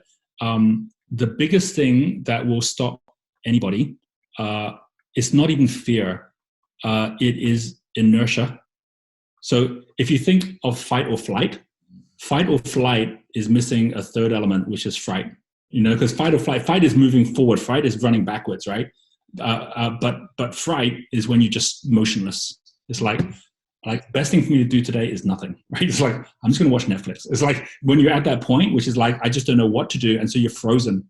So that's the worst thing. Because like, if you really are in flight, like you're still going to figure something out. You have to. But if you're at that point, which is like, I just don't even know. So you're stuck. And the antidote to inertia is momentum, right? It's like, it's just taking that action, saying, I don't know where this is going to lead, but I'm just going to go and be with this group. I'm going to hear what their stories are. Like just the fact that, if you're watching this video, right, then you've clearly taken action to say, I want to find an answer. I'm not going to wait for someone else to give me that answer, but go beyond the learning to get to the earning, right? Like learning is just earning with the L plate still on, right? With the learner plate still on. The moment that falls off, the money starts flowing, and it comes because you just consistently saying, right, I'm not going to be beaten by this, right? I'm going to find a way through this. And that feeling you get, which is the stress level that you get from fear, is exactly the same stress level you get from courage. It's the same thing. So all it is actually redirecting that stress level. It's not like it goes away, but it's going to go from a negative, which holds you back, to a positive, which is going to move you forward. And do know that this will pass, right? It's not a question of whether it's going to pass. It's whether when it passes, you're a shadow of yourself or you're a new light. And that's the big decision you have to make. And the difference of that is 100% down to the actions that you take today. So take the right actions. And the one thing that I would say is the best question to ask is, what would my future self tell me to do right now? For you to even answer that question, you have to start by saying, well, who is my future self? So put yourself to 2025 and say, okay, if I had options of who I'm going to be in 2025, who I'm going to be, like, okay, I could be broke Roger, right? Who's basically on the street, let my family down, let everyone down. That could be me, right? I could be super successful, took the best opportunities, and now I'm in a whole different place where I thought, wow, the best thing that ever happened to me is 2020, right? And that could be me as well. And make your choice who you want to be.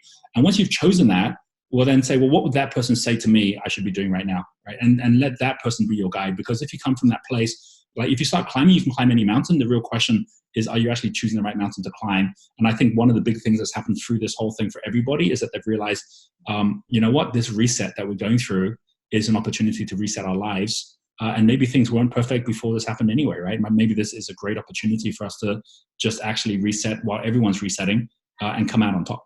Yeah. Well, Roger, this has been a phenomenal journey, and I think very useful and very practical and very motivating. So I really appreciate you taking the time to share with this audience. And I think a lot of people are going to be impacted from the advice you just gave. It was really great. So thank you. Thanks very much, Patrick.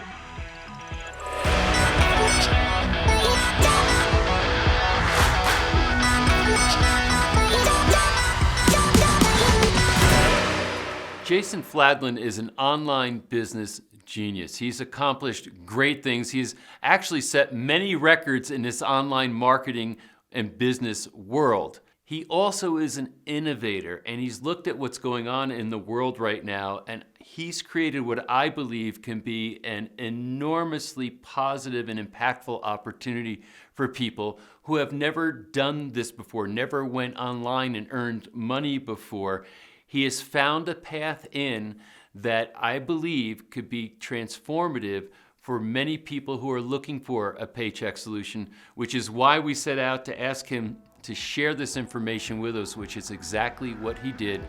Enjoy this interview with Jason Fladlien. I'm really excited to bring you this next interview. When we started to consider people that we knew who literally are world-class in the realm of teaching people paths or showing them paths on how to proceed in a career where they make their own income, where they're self-employed, call it an entrepreneurial approach.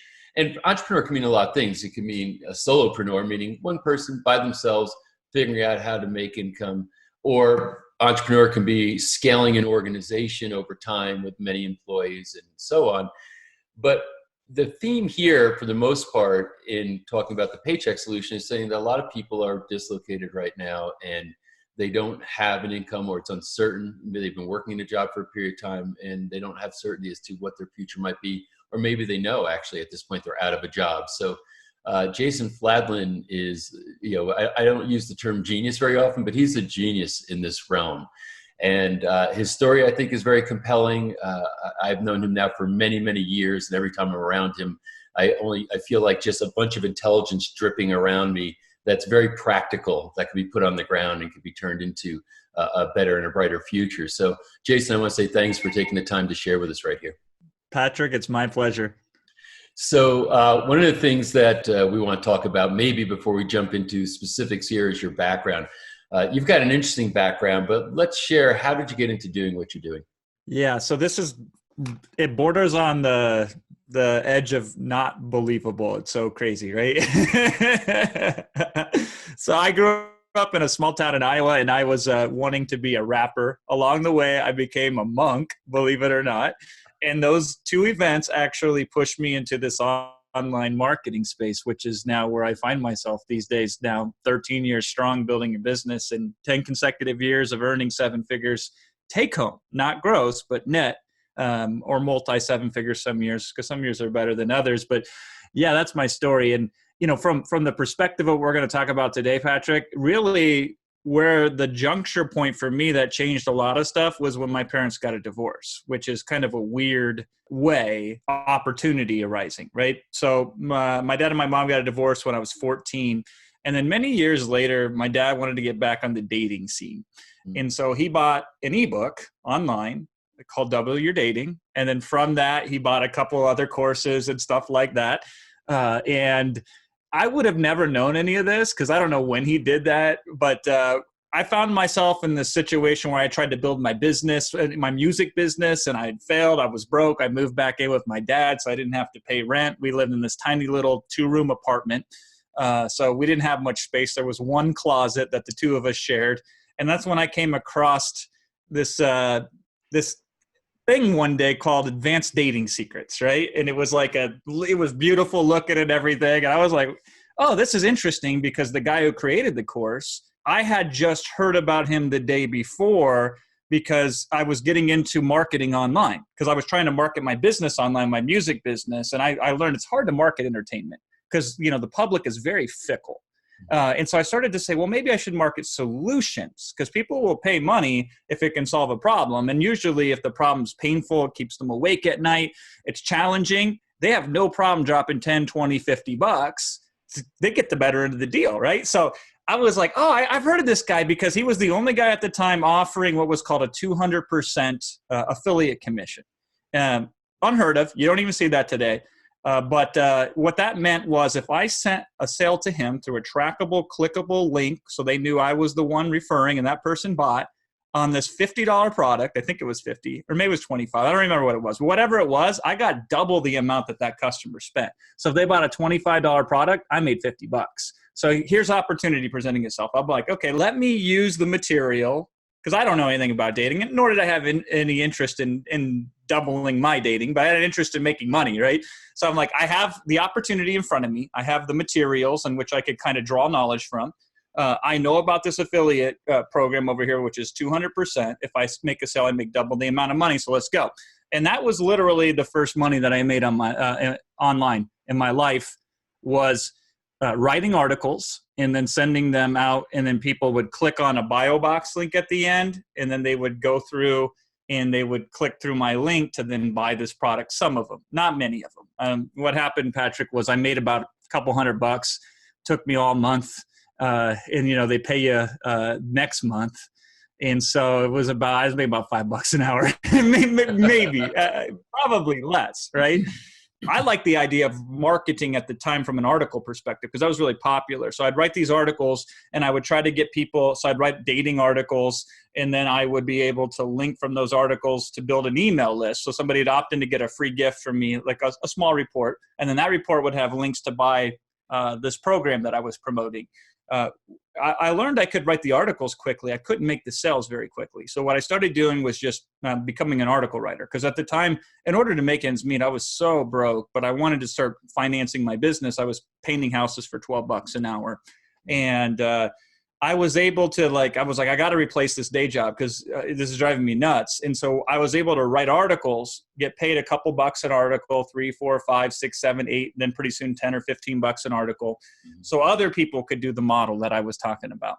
And that was really pretty good for me to do that. So I was able to, within a week of doing that, quit my day job painting houses. Within 6 months, I got tired of writing these articles. So I put out my first information product, which was like a little 6-page product that I sold for $4 on how to write articles fast. And then that launched my internet marketing career, where now, many years later, I've created a lot of products that teach people all kinds of different stuff they can do online. In a lot of those areas, we've been pioneers, in fact. And so we figure out something that is really cutting edge, we systemize it and document it, then we sell it to others. And that's kind of the way that it's worked. And it's worked really well selling our own products, but it's worked even better when we do this for other people. And so again, it goes back to that affiliate where I got my start, finding products that I feel have massive opportunity but are being underutilized, undermarketed, build the marketing around them. I don't have to create the solution. I just have to find the best solution. And then I have to find the gaps. What are they missing, or who are they not serving? And then connect those two together. And it's Patrick, it's not that different than Google. How Google makes 92% of its money is through serving up ads. And so what happens is people over here say, I want to get in front of customers. And customer says, I want information. And Google stands in the middle in a toll booth position, right? And they're one of the richest companies in the world, simply because they connect those two together. Only we're not selling advertisement. We're actually selling product, other people's products, and really not the ones doing them primarily We're doing the secondary selling. They've already kind of sell it. We're just standing on the shoulders of giants. If I could say it that way, we find the right giants to stand on their shoulders. Yeah, it's kind of the very definition of leverage, which is getting things done through other people or technology, as compared to saying you're going to try to build something from the ground up. I'm sure one thing that people might be kind of like cocking their head and saying, wait a minute, Jason, how can someone pay you double of what the sale was? I mean, how do you make money doing that? So you might want to explain. I'm glad you brought that up. Yeah. Because economically that doesn't seem to make sense, but I forget, like, I live in this world. So that guy, and I think you know him too, was Evan Pagan, who created that program. It ended up being it's weird how this world works. So, but Evan knew the lifetime value of a customer was significantly higher. So he was willing to spend double the amount on the front of that customer journey because he would make more money on the back end. If I knew now what I knew then, I would rather take 50% up front and then continue to take 50% for the lifetime of that customer, because I would make far more money that way. But sometimes you got to pay the bills. Right. And just to be clear, it is almost impossible these days, as then, to find a better than 100% affiliate type of program. Amazon was really the pioneer in affiliate marketing, believe it or not, online. They were really the first one ever on the internet to offer an affiliate program. They've now phased it out because they don't need it anymore. But for many years, any product, like 99.9% of products that were sold on Amazon, you could refer people to those products and you would make a cut. In some instances, it would be a 3% cut because these are physical products, or up to 6% cut, or in some instances, even more. If I can, let's define that, because when you talk about the word affiliate, do you have at least a description, if not a complete definition? If people say, well, you're talking about affiliate marketing, but I don't know what that means. Yeah, thank you for that. So to clarify, an affiliate is essentially a third party who facilitates the sale of somebody else's product in a way that gets tracked so they can make a cut. Okay. So I'll give you an example. You go to the Apple store, right? You buy an app. Guess who gets paid 30% of that purchase of that app? I know the answer, but go ahead and tell them. Which is why for many, many years, you would find certain companies like Amazon, you couldn't buy Kindle books right inside of the Amazon or the Apple app, because Amazon didn't want to pay Apple 30% of the sale, right? And Netflix was the same way. They pulled it because they were paying Apple 30% of any subscriber. But that's rare. 99% of people that have an established presence in the App Store are paying Apple 30% of every sale that's being made. Candy Crush, 30%, right? It's like, that's why Apple's the richest company in the world. And they are an affiliate. And Apple is the affiliate. So basically you've got— They are the affiliate, yeah. The owner of the app, basically they're the business that owns the app. Apple, because it has an audience, when it sells that app in its store, if you will, but it's online marketing, it takes 30% of every transaction. So that's exactly what this is. Basically, it's almost, I guess another word for it is a commission, right? An affiliate commission. Perfect. Because you helped create the sale. So, right. It's like a sales commission in a normal type of situation. So like if I was selling jumbo jets, I probably don't own one if I'm the salesman, right? Because they're kind of expensive. I certainly don't own the company. I didn't build the jumbo jet. I might not even be the one that's bringing the potential client in the door, but I'm the one, when the client says, I'm interested in the jumbo jet, I help him decide what jumbo jet to buy. And my value from that is a commission of the ticket of the sale, right? So I love digital products like books and video courses and training programs. And by the way, Patrick, if anybody's ever bought anything from you, like any of the revealed products, right? Mm-hmm. That's a digital program. That's right. And so almost universally, vendors will pay like 50%. And there's a reason why. Because if I pay Google or I pay Facebook or I pay these other advertising platforms where I'm paying per click, which is how most of the internet works, I might make money, I might not, right? It is very, by the way, I more than likely will not make money. I will pay a lot more money than I make from the sale, and then I have to hope to make it up on the back, right? But in this particular case, we're paying out a profit. So a vendor is saying, once I collect the money So if I collect $1,000, since you're the one who made that happen, I'll give you 500 of it because it's zero risk. And so that's why there's so much more of the pie that you get, because any of us, if you give me $100 for free that I wouldn't get, Patrick, I'll be very happy if you say, I'll give you this $100 if you split it with me. I'll say, come on, give me another, give me another, give me another, because there's no skin off my back, right? And that is what's so great is it's affiliate marketing where you're getting a commission for making sales, and the profit margins, because they're so high, it is a significant commission. So primarily, Patrick, we teach people to sell information products that are over $1,000. So if you sell a $2,000 information product, you make $1,000 essentially on a sale. You sell 5 of those in a month, 5, not 500, 5, and you've just made $5,000. And you didn't have to build the product. You didn't have to have the proof. You didn't have to have the breakthrough solution. You didn't have to have the aha moment in the middle of the night, right? You didn't have to be like Archimedes running down the street naked because eureka, he figured it out, right? You just have to find the best products over here that are misaligned with the people over here, and you connect them together. And that's 90% of the game. Let me ask this. What's the probability that someone who is, not done this before, yes, but they have, let's call them typical computer skills. Let's say they worked at a job. Hey, a lot of their work, they're doing normal stuff on the computer. They shop, maybe they, also as a consumer, shop online, they buy from Amazon, et cetera, et cetera. And now they're saying, I don't have a bunch of money to invest into doing, like buying a business or starting a business, that kind of stuff. But if I had resources, and I know that this is something you provide, so just to be clear, this is why I'm asking you this question. Can that person I just described, can they make the shift from where they were as far as saying I'm a W-2 employee, or maybe even I was just a contractor, but it was a steady job with a company, and now I want to move into saying I think I have the fundamental skills to be able to follow along, but can I really make a living? Can I sell those 5 programs a month and make $5,000 a month doing this? So this is what's so awesome about this, Patrick. Right now, it's easier than ever, but people are still pretending like it used to be what it was when we started in 2007.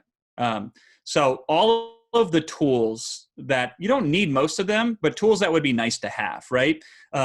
Back when I started, it was like it took you a PhD, several $1,000 in a couple spare weeks lying around just to configure those things.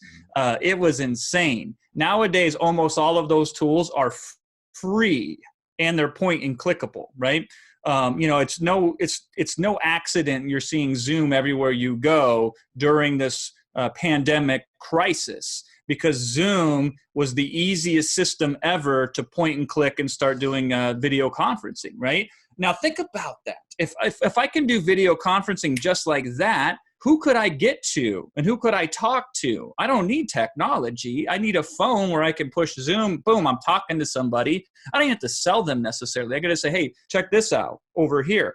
And that could be the full extent of the technology, and it can be completely free to get started with. Now, by the way, I've been harping on people for years to use technology like Zoom. And even before Zoom, we were using GoToWebinar and all these other ones. And man, it was a losing battle. I was begging people, please get online, but nobody wanted to, right? Nowadays, everybody's forced to. And then when that happens, who embraces it is going to get the best part of the deal. But at the end of the day, technology can help you, but having a faster computer is not likely to make you money, If you don't know how to make money, a faster computer will also make you no money. It'll just make you no money faster, right? If it required technology to make this work, only the PhDs and the eggheads and the engineers would be the ones making money online. And that's certainly not the case. But here's just, let's go back to in the time machine in 2007 when I started. Here's the full technology that I was using at my disposal. I was using a third-party website that I could just copy and paste an article or any piece of content into. So you say, well, Jason, what about content? Well, we'll get to that, okay? But boom, I put the content in there. So here's the good news. You have Word, you have Google Docs, you have anything. There's your content piece right there that you can type it in, you copy and paste it into a third-party site, okay? Third-party site can then take them anywhere. So you can set up what we typically recommend people to do is use a one pager, their own website if they wish to. And that can just be free and again done. But I'll do you one even better these days. You can go over to your Facebook and you can put your post inside of Facebook. It can be a long form post, and you could link from an article on a third-party site to your Facebook page, to your Facebook profile, to that Facebook post. And then from that is where you can put your affiliate link into. Now, by the way, how do you get an affiliate link for a program? Almost at the bottom of every page of any information product, it's amazing how this is hidden in plain sight. Just go to the bottom of a page and you'll see a link that'll say affiliates or something along those lines. Usually it says affiliates, and you click on that and it will make you a little spiel about why you should join their affiliate program. And then it'll show you how to join it. And it's typically no different than signing up for anything online. You put your name in, you put your email address in, and then they'll give you a password. You go into the back office and they'll say, here's your affiliate link. That's your unique link. Only you have it. Nobody else does. So it's tracking you. So really it's a set of copy and paste. So you can submit information, or what I call buyer bait, on third-party websites. Those third-party websites can then be linked to your Facebook posts. And you can share those or not share those. So your friends and family don't have to see them if you don't want to, or they could. It doesn't matter really. And then from that Facebook post, it will then link to the vendor's website, the person selling the product. And is there better ways to do it? Sure, right? But it's like the first day in karate. I don't think, Patrick, you challenged the black belt of the dojo, right? You probably worked your way up there. And that's what I recommend most people do it. Let's not get the tail wagging the dog here, which is the technology. Instead, let's focus on the people. And the reality is, and this is a tragedy, but usually the best products in any division or any field or any industry, they're usually obscure. And you might wonder, how is that? Doesn't the cream rise to the top? Well, maybe in other places, but not in business, not in marketing. Because true knowledge experts, they spend too much time on their knowledge and not enough time on their marketing, unfortunately. And you know who has all the time in the world to spend on marketing? People who don't care about the product. So they spend all of their time on the marketing. Sometimes they'll write sales pages that are longer than the ebooks that they're selling, right? Mediocrity rises to the top in the information business, and all the good stuff is hidden. And by the way, knowledge experts don't tend to like marketing, which is kind of ironic, but it is what it is. So this is just us leveraging, right? This is us capitalizing, which is capitalism, capitalizing on these hidden pockets of value. And we're connecting the people that we know would rather have this guy than the famous guy, but the real value. And that person doesn't know one or the other. They're willing to buy. They already have the money in their hand. They're already actively looking for a solution. They'll take any solution that seems to make sense at a glance, right? So I feel like it's your duty to make sure to help them make the best decision. And you're not doing this just to win points in the afterlife. You're doing this to make money. And that's how the world should work, where value is rewarded. And so the more value you provide, the more money you make. Right. So, I'm a little bit passionate about this, Patrick. And you should be passionate about it, because a really big potential solution to a challenge that many people are facing. I think this does hide in plain sight. A lot of people, there's the old adage, it takes money to make money, but that's not true here. And, right. and in us contemplating, okay, we're trying to solve a problem here with the Paycheck solution, saying a lot of people are out of paycheck. Many of those paychecks are never coming back, and they're paralyzed. It's like, I'm dead in the water. I'm going to try to go either collect unemployment, or I'm going to get in line for jobs that might be available, but the lines are, very, very long now. And maybe they're not only responsible for themselves, or they got kids. I mean, it's a scary proposition.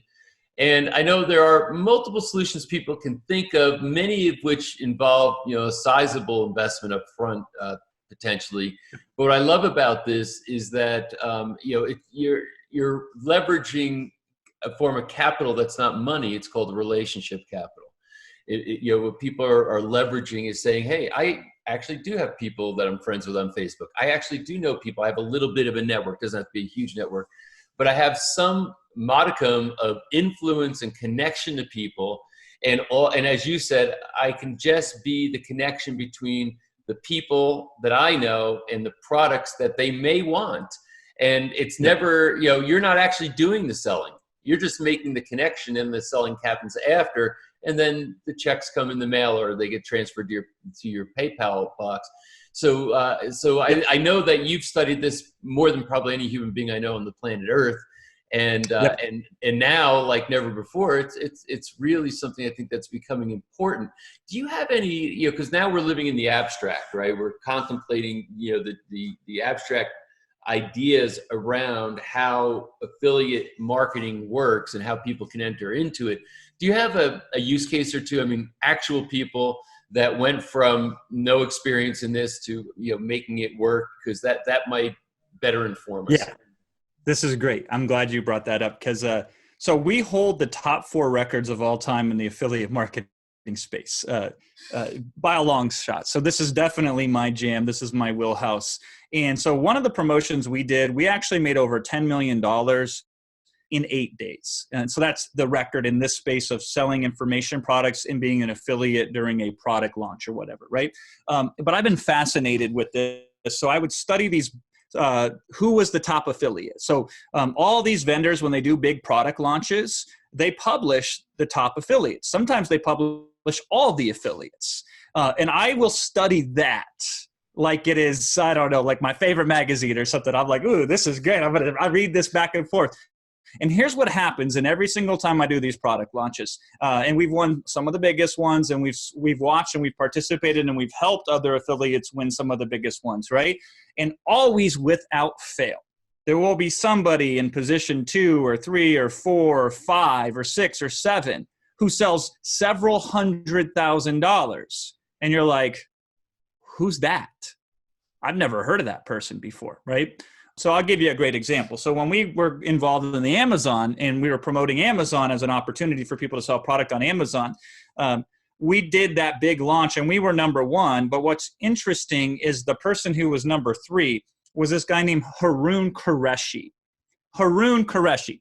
Nobody had ever heard of this guy, right? I was like, who is this guy? He just made $1 million in sales. What's going on here, right? So we do some research and we reach out because we want to talk. We want to see what he's doing because we love to learn. We love to see what other affiliates are doing to make us even better. And here's what Haroon's magical power was that made him successful, so successful, is that, first of all, he was targeting people in London because that's where he was based. So his sphere of influence of who he was focusing on is people in London. Now, here's what's weird about psychology of the human mind is people like people who are like them, right?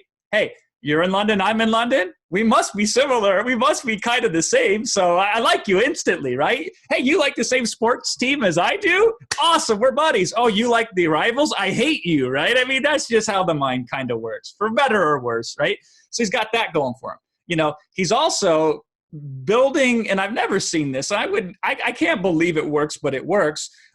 He is calling out to Muslim faith-based entrepreneurs, okay? So now the sphere of influence tightens. So these are multiple circles converging, right? So it's a locational geographical focus, London. It's a religion focus, Muslims. And it's also internet or entrepreneurial internet focus. So this is multiple layers, one after the other stacked on top of each other. And you say, Jason, how could anybody be successful going that narrow? And this is the analogy I like to give. If we go run out and jump up and down in an ocean right now, we'll probably we'll die. We'll drown to death, right?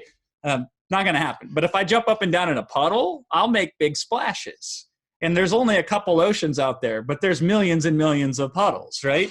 And so you can't make a splash in the ocean. None of us can.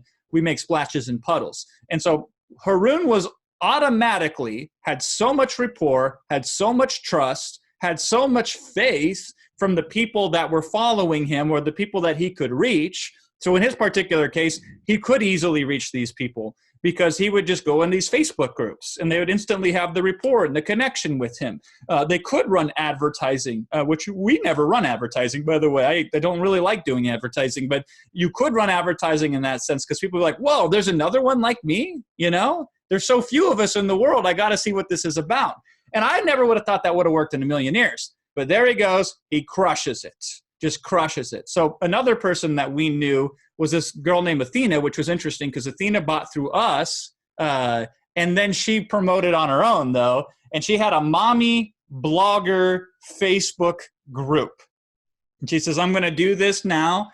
I'm going to document my journey. Maybe you want to follow along with me. And several hundreds of thousands of dollars in sales later, I mean, I guess it worked pretty well, right?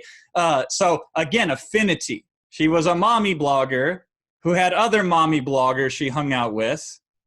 Her value add over there, because it's nice to have a value add. It's not necessary, but it is nice. Her value add wasn't, I'm going to show you the secret 4-step process to blah, blah, blah. It was, I'm going to document my process. I don't even know if it's going to work or not, right? And these people are like, oh, if she can do it and I'm like her, then maybe I can do it too. And they'd rather go and do business with her than they would from the public professional speaker on the stage with the $10,000 suit who they can't relate with, who they can't say, wow, if he can do it, I can do it. Because they're like, he can do it. That doesn't mean I can do it. And so those are, and I could just tell you on and on and on and on again. Now, there was no social media when we started, Patrick. There was no possible, we couldn't even advertise if we wanted to. There was no social media. We did this on forums, forum marketing, good old fashioned forum marketing. And that worked great. This is just more opportunity. There's more puddles these days. If you just focused on Facebook groups alone, you can make a massive, massive impact in a short amount of time. But even if you just focused on friends and family, like literally, Patrick, here's a strategy anybody can do. I've taught people to do this and they've made a lot of money. And then let me tell you about the blank products technique next. I don't want to forget that one. This is an oldie but a goodie. I forgot about this, but you triggered something. But before we go to that, you could reach out to people you care about, because my answer is, if you care about somebody and you don't help them and they're drowning, are you really a friend? I don't think you are, right? So who do you care about? I want you to go to that person and saying, are you looking to buy anything right now at all online where you're unsure of what you should buy? Okay, open-ended question. Got it? Right? They're going to tell you something. Whatever it is, say, okay, let me see if I can do some research and find that thing for you. It can be a physical product too, by the way. Say somebody wants to buy a treadmill. It's like a $500, $800, $900 purchase. If you get them to buy a treadmill through an affiliate link, you can make, in some instances, $100 a sale on something like that, right? Credit cards are insane how much they pay for. So somebody's saying like, hey, I was thinking about getting a new credit card, but I don't know what to go. Well, let me do some research for you, right? You would be amazed. If somebody's applying for college right now, universities pay insane amounts of money as an affiliate referral, because you know who's making more money right now than anybody? Universities. I think it costs $6 billion to take a class at a university these days, right? So they got a lot of money to hand out. They're paying more on affiliate commissions than anybody does, right? Now, I personally don't support those establishments, so no amount of money is going to get me involved in that, but whatever. If your niece is about ready to go to college and your parents are still trying to figure out who to apply for, you get paid per application over there. So it doesn't have to be a sale. You can get paid on the application, right? I don't care what it is. Just find somebody who needs help making a purchasing decision. Do some honest to goodness research to help weigh out the options. Sit down with them. And then when it's done, tell them, hey, listen, here's my affiliate link. I make a commission if you click and buy through me. You don't have to. You can do it on your own. But I would, because I helped you out, maybe you'd want to. And they're like, really? All I have to do is click this and you make money? You're like, yeah. They're like, awesome. I like you. You help me out. Let me do this, right? I guarantee you, by the way, Patrick, the likelihood I think anybody doing what I just said is about 1%. Most people hear a good idea and they're like, yeah, that's cool. And then they go back to the way things were, right? But if anybody did what I just described right there, I bet you every single one of them will be making several $1,000s in commissions when that is all done in a 30-day cycle. And that's just a really, really simple caveman brute force, no strategic approach, just run into the wall till you knock it down way of making money, but it works, right? I had, incidentally, it's interesting because I wouldn't consider that, universities or treadmill manufacturers who sell, just direct to public, would have commissions built in, but that's, so, and this is, I guess, the discovery. It's like, oh, there's this whole world here that's just behind a very thin veil if you bother to take a look. You told me to remind you about the blank something. Yeah. So once upon a time in 2010, here was the deal. I was putting out a lot of products and I wasn't doing a very good job of cataloging them, like most quick starts, right? I mean, you might be able to find my product if you worked hard enough, because we would launch a product to our audience and then we would move on to the next one. And we would have affiliates. So we would recruit affiliates and train affiliates to sell our products for us. And so we were living good on this roller coaster of create a new product, make a whole bunch of money. Catch your breath, create a new product, make a whole bunch of money. Catch your breath again, right? And so I had all kinds of products scattered out there, and I didn't do anything with them. And then one day I told people on a training, I said, listen, if somebody were just to make a site that was called jasonfladlandproducts.com or whatever, right? Like, you got to be careful of some trademark issues there. But essentially, I told them, make a site and then just document so it's easy if somebody's Google searching for me, for my products, which they were, if they could buy them. And this one guy, Alan, did it within like 5 days. He used a free website template that I'd already told people to use for years. And next month we were paying him over $10,000 in commissions. And nowadays, and then 25 other people tried to do what he just did, and it kind of fell apart. My point wasn't to do it necessarily for me. I said, there's all sorts of people though. Anybody that you go and you try to find their products and you have trouble finding them, that's a clue, right? And now you can make a very easy resource center on all of these products. And when somebody looks in Google, because you're the only one that has that organized situation, you will instantly start showing up in all sorts of Google searches, and you will make money that way. It's the 80-20 rule. You're doing 20% of the work to get 80% of the profits, because all you're doing is tidying up a house. And by the way, that's not an anomaly. I think you know this as well as I do, Patrick, that most of our friends in this industry, they just hop from one product to the next, and there's really no cohesion between all of these different products, right? Yeah, and I think that is kind of typical. It feels like the wild, wild west many times as people hop from product to product, as you're describing. And I know that you just for everybody, because people said, I'm sure, spinning a little bit right now. And I know that you offer training and different things that you do in this realm, which we'll follow up to all the people who signed up for this and let them know more detail about what you've got to offer. But now you said, okay, I got a tour of the neighborhood. I got some sense of this concept and how it works. I've had a couple of examples or cases of people, that here's what they did and how they made it happen. So I'm now saying, okay, if there was I want to go investigate, or I want to see if I can actually test the waters a bit here. Is there a step 1, step 2, step 3 for me? Oh yeah, totally. So the first thing that I would do is, again, anytime you hear people complaining about wanting to buy something and having trouble buying it, start to develop like a radar sonar signal that goes off, like ping, ping, ping, like a cash register ringing. So that's your first step.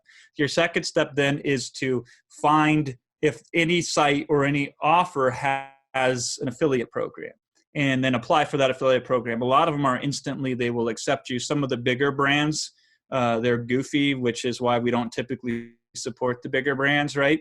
We like the solo mom and pop entrepreneur, Main Street America, virtual Main Street, right? So it's like, there you go. Now, then you sign up, and then you go over to that person and say, hey, I heard you were thinking about buying this product. I did some research, just so you know. I always disclose, by the way, just so you know, if you were to buy it through me, I make this amount of money, and here's why I want you to buy it through me. And it's as simple as that. It could be because, hey, listen, I did some research, or this, or I did that, or I did whatever, right? Patrick, you would not believe in the knowledge business, and I love the knowledge business, and here's why. Most of the guys that I know that are like thought leaders, results leaders who make a lot of money, they are just as happy to talk about what they do for free, right? Okay. I mean, I make $3,125 an hour in consulting. That's a real billable rate, and I have real billable clients that do that, right? And here we are talking for free, right? You didn't pay me, and I didn't ask you to. That might answer the question that just popped in my head, so that people might have. What is the knowledge business? Oh, great. That's a great question, right? So we're literally in the knowledge business right now. What Patrick is doing is a perfect paradigm example of the knowledge business. He is leveraging knowledge, in this case, mostly other people's knowledge, although Patrick is as good as anybody in this business, right? But he's leveraging other people's knowledge to provide a solution to a marketplace in distress, okay? And that's very important you understand that. This is why this business is great if you do it right. And that's, we find people that are suffering, and we ease their suffering through insight, through new ways of looking at the challenge or the problem, through breakthroughs. Because here's the thing, the masses are always wrong. Just call it, right? So this is principle number one of living your life. If everybody is doing it, I guarantee you it's wrong, okay? Why is that? Well, law of mathematics, it's average. If everybody's doing it, it's average. And nobody wakes up and says, I want to live an average life so I can die an average death. I want an average amount of income. I want an average looking spouse. They can't be good looking. They're not ugly. They're just average. My kids, they're not going to go too far in life, but they're not going to stagger behind. They're just going to be average, right? I mean, that seems like a recipe for disaster to aspire for average. But that's what happens when you follow the path everybody else follows. And it's not a judgment. It's normal to do that. Normal, by the way, is synonymous with average, right? And so in this particular case, usually everybody looks at the problem the same way. Everybody tries to solve the problem the same way. And unfortunately, that automatically inherently makes it wrong. If everybody tries to walk through the door at the same time, guess how many people get to walk through that door? Answer, no one, not a single person, right?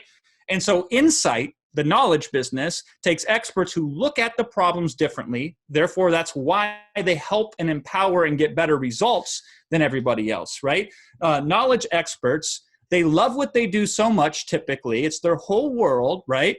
That they are brimming and eager and looking for a way to talk about and share and impart their knowledge, right? Now, they get paid to do it. But it's not like a doctor. A surgeon doesn't say, you know what, I'm bored. I don't got anything to do on a Saturday afternoon. This guy wants me to operate on his head. I'll just do it, right? You know, it's like, but how many times have we saw somebody and just openly offered our insight and our knowledge, right? So with that fact, there's a lot of people that are selling information products that if you were just to email and say, my friend's thinking about buying this product, if he buys it, would you be able to hop on the phone with him for 10 minutes and just talk to him? I know that sounds insane. Like you're thinking right now, if you're listening to me, no way nobody would do that, right? I will tell you, more often than not is the case, right? People will do that. So say you've got this, crazy dog running around that you can't house train. It's biting at everything. It's barking day and night. It's just a terror, but you still love that little fur ball anyway, right? You would go and want to hire a trainer. Now, I have experience with this. I had a German Shepherd who was insane, and I hired one of the best trainers in the world. So I saw this guy on YouTube one day. He was walking a pack of 17 German Shepherds off leash perfectly, right? It was amazing. Viral video, had millions and millions and millions of views, right? $100 for 1 hour of his time. Wow. That's all it cost. In a group with like 5 or 6 people. And it was actually $100. It wasn't an hour. We went like 5 hours. I went down to the park one day. He was in LA, and we did this whole training for 5 hours for $100 measly. And I'm just like, I guarantee you that dude, if he was selling a course, which he's not, unfortunately, right? But if he was, and you say, hey, listen, will you talk to my friend if she buys your course? He'd be like, yeah, for 10 minutes, because he could make $100 selling his course instead of going out to the park on an afternoon, having a bunch of crazy dogs, trying to tame them, right? And I guarantee you most of these experts in most fields, especially outside of this field that we're in, the business field, they are more than happy to hop on the phone with somebody for 5 or 10 minutes and talk to them. A lawyer who is one of the highest paid, a lawyer can bill out 167 years of his time in a 50-year existence, right? Like they know every way to extract money. Guess what they do when a client first comes in? They offer what? A free consultation. Right. So this is like that, only it's not free. They bought the product and they get you for free. Now, if you don't ask, you'll never get it. They won't advertise this in public because then they would be inundated. But you would be amazed at what a single email or a private message on Facebook or on LinkedIn or whatever social media of choice, say, my friend's thinking about buying this. If they buy it, would you be willing to hop on the phone with them 5 minutes? Or would you be willing to answer the couple questions for them after they purchase? Not before, right? After they purchase. And watch your head explode after one, after the next, will say yes to this. Because will they take 5 minutes to make $100 sale? Yeah, that's good money for them, right? Sure. So there you go. So there's another little trick or another little hack for you from that perspective on what you can do. But I mean, it's just, here's the biggest problem, Patrick, and I know this is going to be a challenge, is people are just not used to the way the world works like this. This is an invisible business. Most people don't know it exists, right? You and I have both done very well in the affiliate space, Patrick, but most of our friends and family and even people that follow us, even customers of ours, aren't aware of that fact, right? And we tend to keep it separate because, that's our business over here, and that's not the business that you're in. When you're doing a revealed film, you're not in the business necessarily most of the time teaching people about your business. You're teaching them about the topic at hand, right? And me too. If I'm teaching somebody something, I'm not going to say, oh, look behind the curtain. Here's how we're doing, and here's how the sausage gets made, right?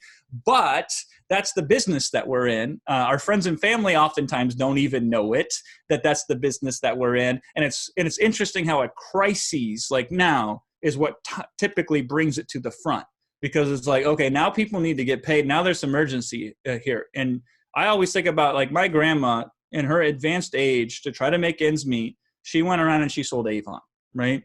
So she was schlepping from door to door, selling overpriced cosmetics that nobody really kind of wanted. But they did it because they're her friend and it helped her out, right? And they could go direct to the store and buy better cosmetics for cheaper, but they didn't. And, my grandma was doing this because she got a cut on every sale, right? That's the game. That's the business that she was in. So the model's as old as the hills. Sure. But what's different and what's shifted online that nobody has seemed to have been caught up with is that nowadays we don't have to inflate the value of a product to pay a sales commission. So we don't have to create artificially high prices. We are not limited by what's in the Avon catalog or whatever a product line catalog is from a distributor, right? The world is our oyster. We can pick everything else that we want to out. And again, just go for yourself. Go to any website selling a product, scroll to the bottom in the footer section, and 9 times out of 10, you will see a link that says affiliates, okay? Or affiliate program or partner program, or whatever. It'll be something along those lines, okay? And you do that, you see how that works, you get a link, and then you now all of a sudden say, whoa, I'm in a toll booth position. This person over here needs this person over here needs this. Let me connect them. And oh, I didn't know if I sold this $800 treadmill, I could make $100. Or if I sold this, I can make $500. If I help somebody apply to a certain college, I can make this. If I help somebody go to a credit card, I can make that. And I don't like lining those guys' pockets, by the way, Patrick. I'm still a small business enthusiast at heart. That is my favorite person to help. And so a lot of these small businesses, they really need the sales, and they are really the best. And they also have affiliate programs too. And so I would rather give them the sell, because you know who gets the sell 9 times out of 10? Whoever has the biggest budget to advertise on television, or whoever has the biggest advertising budget on radio, or wherever the case may be, which is yet another way that true quality gets drowned out by monolithic businesses with deep, deep pockets, who are now not only drowning out your message in the marketplace, they're also drowning out the damn loans that were supposed to go to the small businesses too. They control the guard. And we're going to break through that guard, and we're going to be agile again, and we're going to make things happen that way. I mean, I feel like it's my mission. That's why I feel like a challenging time like this has made me really vocal. People now want to know about this, and we've been sitting on this beautiful little hidden business. Mm-hmm. For most of us, it's a side business, right? Mm-hmm. But still, it's super risk-free. Yeah. It's super easy to try out. And then it's also so value-based that it's not even funny, which I think makes it easier. Because there's a lot of things you could do to make money, Patrick, that, like, you know, we could drive Uber if we really needed to try to make ends meet. I don't recommend anybody here do that, right? And you could go work for a company whose sole purpose is to put you out of business as soon as possible, right? It's not hidden. They want automated cars that drive themselves, and you are the temporary slave labor they are going to use and build on the back of to get what they want. So you could go do that to make money. Right. Again, if you have to, you have to, right?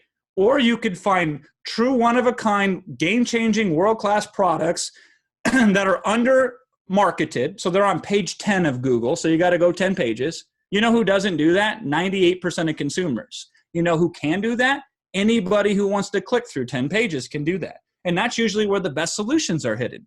And now you can connect the people who need those solutions with those solutions that are hidden because they don't have big budgets. They solve problems through ingenuity, not through marketing campaigns, right? And you are the bridge that connects the two. And you're making $500 a sale, $1,000, $2,000, $5,000 a sale. And by the way, the better you get at this, the more money you make. Because eventually you can do the advanced tactics like we do, where we will go out and we will either create or source or get third-party bonuses and say, if you buy through me, not only do you get this product, you get everything extra that I have for free.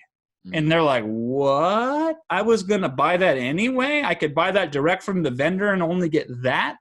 Or I can buy that through you and get this, this, and this, and you're not going to charge me any extra? That's how we change the whole nature of finances. This is where we can make $1.10, right? And that's it's just a wonderful world to be a part of. I love it. Let me ask two questions in closing, like the two last questions that I think are probably in people's minds. First one, who is this for? Secondly, who isn't this for?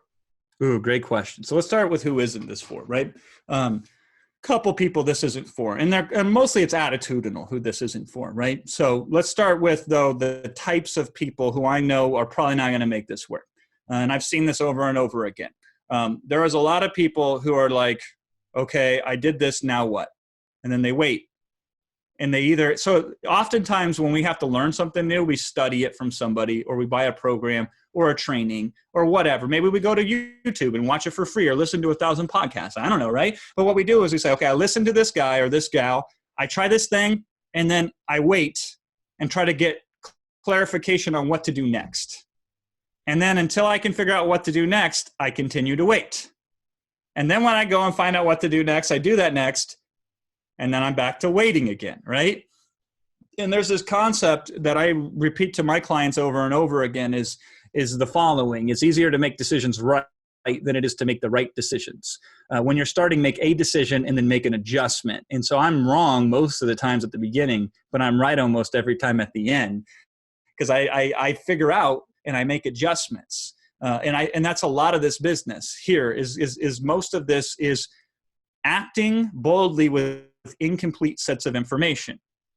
That is a trait that if you can foster will serve you very well in life, because most people die still in research mode. They're still waiting around. They're still thinking about it. And to me, my motivation for this is, somebody's dying of thirst in the desert. And I sit around trying to figure out the best packaging of water, right? And make sure that it is gleaned from the Himalayan salt mine mountains in some unmolested part of the world, right? And then I'm thinking about, okay, how do I position this water just right for this person? And while I'm trying to solve all those problems, that person dies of thirst, right? Or I could say, oh, here's a dirty boot. I got a tap of water over here. Let me just pour something in. It's the only container I have. Let me run out there. That person says, I got $50 in my pocket. That's all I have. Here you go. Here's my money. Give me the water. And they drink from that boot, and you save their damn life. And you didn't have a perfect solution. You didn't wait and sit around and analyze things. You acted boldly with what you had. You moved forward. And then you can make an adjustment. Because what happens if you run out there and say, oh, just over that mountain, there are more people starving to death and dying of thirst. Maybe we should build a well right here. Maybe we should figure out ways of getting pure water eventually. But right now, let's just get more of any drinkable, potable water, and let's get it to them. And then pretty soon you say, oh, we can build conveyor belts and start bringing them out to them, right? But you do it in order. You start with small, and then you take a step forward and you enlarge, and a step after that and you enlarge. So who this isn't for is the type of people who need to know everything before they can do anything. So that's the first issue. The second issue is this isn't for people who have the perception of certainty that a paycheck provides, right? Because guess what? I don't have to tell you how that certainty can become uncertain in an instant, right? I wish that were true.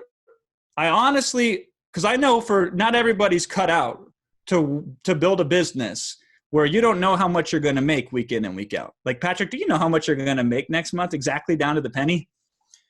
No. I mean, could you estimate within $100 or two, like a couple $100? Could you estimate it? Probably not. Probably not. Maybe 1,000 or two, maybe. Yes, right? Now we're getting close. Maybe, right? For me, most of the time it fluctuates by tens of thousands of dollars, right? if the market is at the right place at the right time and I have the right opportunity and I say the right amount of words, I might make $1 million next month. If I screw all of that up, I might make $100,000 next month, or somewhere in between. You're like, Jason, that's a $900,000 gap. Welcome to my world, right? And I think it doesn't have to be that dramatic necessarily. And certainly, I hope it is for everybody on this call, Patrick, because that means everybody on this call is making $1.2 billion a year, right? Well, but you know what? Most people will not do that. They would rather make $100,000 a year with supposed perceived 100% certainty, right? Than to fluctuate between 1.2 million and 9 million or 10 million a year. It's the fluctuation. It's that little bit of uncertainty that drives them nuts. And so I'm not saying you have to abandon that, but set it aside for a couple months and try something new, okay? And say, okay, listen, I can always go back to that because that's how the whole world is built, on that foundation of that supposed possibility of the paycheck that always comes, right? But let me not suspend it completely, but let me just set it aside for now and let me try something different. And then after a couple months, let me compare the two. And by the way, you can do affiliate marketing part-time, okay? You don't have to go all in. This isn't an either-or proposition or situation, right? This can be 80% old model and 20% new model. The only thing is when you're doing 20% new model, you got to be in the new model. You can't have 1 foot in it and 1 foot in the old one. You can't ride 2 horses at the same time. You'll fall on your face, right?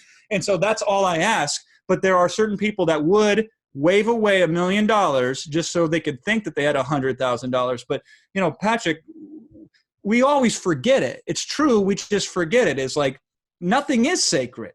So right now, I don't know how many people are on unemployment. It's record. Never been seen before in history how many people are. Even worse, not everybody's who files it, who's supposed to get it, is getting it. So even if you qualify for it and you're awarded it, there's still a distribution problem now, right? That's a part of what we did here, as far as in looking at this whole series, is one of our premises that we started the series on was no one's coming to save you. If you think the government's going to save you, I mean, think again. We applied for some of the the relief for the downturn economy. Nothing came. I know a lot of people who've applied for it in varying ways, whether they're contractors, companies for PPP, disaster relief. And what am I seeing? Some people got something, a lot of people got nothing, and nobody knows what might happen. And so the idea of to me, this isn't for the person that's hoping somebody's going to save you. To me, this is for the person that says it's time for me to take some responsibility for generating income for myself and my family, and it's very, very doable. We're talking about I with certainty around Paycheck. So, since I own my own business, and we have a couple of different companies, but partners in some and not in others. I do draw a salary, so I could tell you every month what my salary is. But beyond the salary, there's bonuses, and those bonuses are based on what performance is happening, and that that is really up to us. And like you said, there's usually multiple variables that's going to create the outcome.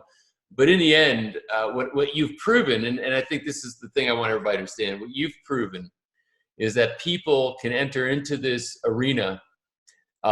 They don't have to have special skills, training, etc. They just have to have, I think, the headspace, the ambition. And if they're willing to fail forward, they're going to get this figured out, and they're going to start making money. And the irony is that money for many of them, I can't say what percentage, but that money for many of them is going to be more than they ever made working for a paycheck. Here's what's great about that, Patrick. It can be. Okay. So I have a friend, she's an emergency doctor in one of the worst hospitals in America right now that was hit with the pandemic. And no matter how hard she works, no matter how much overtime she puts in, because she's really trying hard right now, because she's saving lives, right? She's saving lives. Guess how much money she's making? The same amount she was making the last week, the week before. In fact, they're actually making less money now because they're working overtime and they can't get paid for it. So she's making less money and she's saving more lives. Patrick, I've never saved a life directly in my life. Maybe indirectly I have, but I've never I've never taken somebody and put a tube in their throat who couldn't breathe and made them breathe, right? I've never had to perform an emergency appendectomy on somebody because their appendix was going to burst, right? I have never saved a life by my own fingertips and hands from dying in front of me, right? But yet I get paid more in a month than most doctors get paid in a year or 2 years or 3 years or 4 years or 5 years. And by the way, if I was saving more lives in my business, means serving more customers, I get a direct pay raise immediately. I make money doing that. And unfortunately, most businesses are not meritocracies. Most paychecks or employees, even subcontractors, run into this issue because their limitation is on time, right? The worst thing that can happen to a subcontractor is practically the worst thing is to be really good at what they do and get a reputation for it, because next week they'll have more clients than they can handle. They'll take them on because they can't resist the money. And then all the clients will come back pissed off at them because they are now worse than they've ever been because they can't keep up with anybody. And then they go home and they feel miserable, right? And then it falls all apart. And so those are some hard ceilings involved in those situations. So for this one, affiliate marketing done wrong will make you $0.00. So that's the risk, right? You could flat out work for nothing, but the reward is there is no cap on your income. The more ingenuity you can use, that's your only cap, not time, not qualification. Because I'm certainly not very qualified from a formal educational background. None of those things are your cap. Your cap is between your ears and the ingenuity that you can provide to engineer a superior outcome or solution for somebody. And what I find is this, is like fuzzy targets don't get hit. But if you can make something a very clear target, it's amazing how quickly and how easily it becomes for you to hit that target. But unfortunately, most of us are walking around aiming at fuzzy targets with blindfolds on. And it's no wonder that we can't hit anything. And so I'm just saying, make a simple target. If you want to make $2,000 in affiliate commissions by next month, all you would have to do is sell 2 products that paid a 50% commission that were $2,000 a piece. So you have to help 2 people find a product that would be a life changer for them, and you could get paid $2,000. Start part-time. Don't go all the way in. And then if that works, try 3 next month. Try 5. And what you'll discover is the system you use to sell 2 can very easily sell 20 or 40 or 60 or 80 or 100. But really, money's not everything. It's just up there with oxygen. Well, Jason, we could talk all day, but I think you've said as much as we can for the context of what we're trying to get done here. And I just once again thank you for not only just sharing the knowledge as we talk about knowledge, but your passion does bleed through. I know how in your soul and your spirit this is as much a spiritual quest for you as it is a financial quest. So I appreciate the fact that you came and you shared with this group, and I know that you added a lot of value to a lot of lives just in this moment. So thank you for that. It was my pleasure. And for you who are tuning in here, thank you for, first of all, congratulations for watching all this, taking it all in. And you may want to watch it a second time or a third time. Hopefully you got lots of notes, lots of value, and just know that, if nothing else, if I can give you a little hope and say this is possible, you can do this. That's, I think, the foundation from which to build everything else. So I appreciate you being with us, and thank you for your trust in us and giving us your time to be able to view this. So at this point, we'll sign off now. Again, Jason, thanks very much. You're welcome.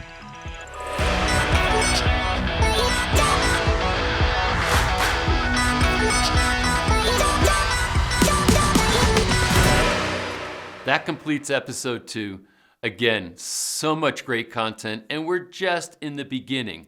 There is more than 1 or 2 or 3 or 4 or 5 great ideas for you here, which is why I want you to continue to join us moving through these episodes. Have your pen and paper ready. And also, please do share this with other people. Let them jump in. Let them get this information. It could change their life. It's exactly why we created it. So again, thank you for being here. Hope you enjoyed episode 2. I look forward to seeing you in episode 3.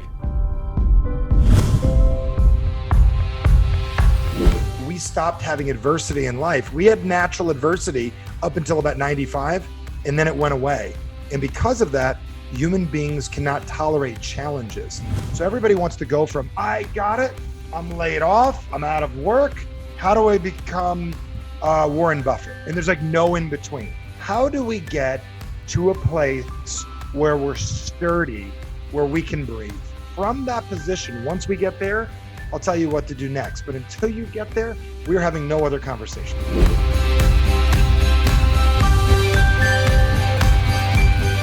You need to understand, what do you stand for? What are you good at?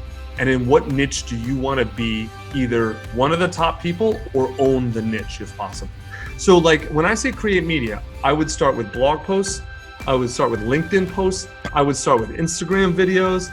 I don't care. Podcasts, you want to know the easiest way to become a thought leader, really own a tiny professional niche? Start the first podcast for that niche.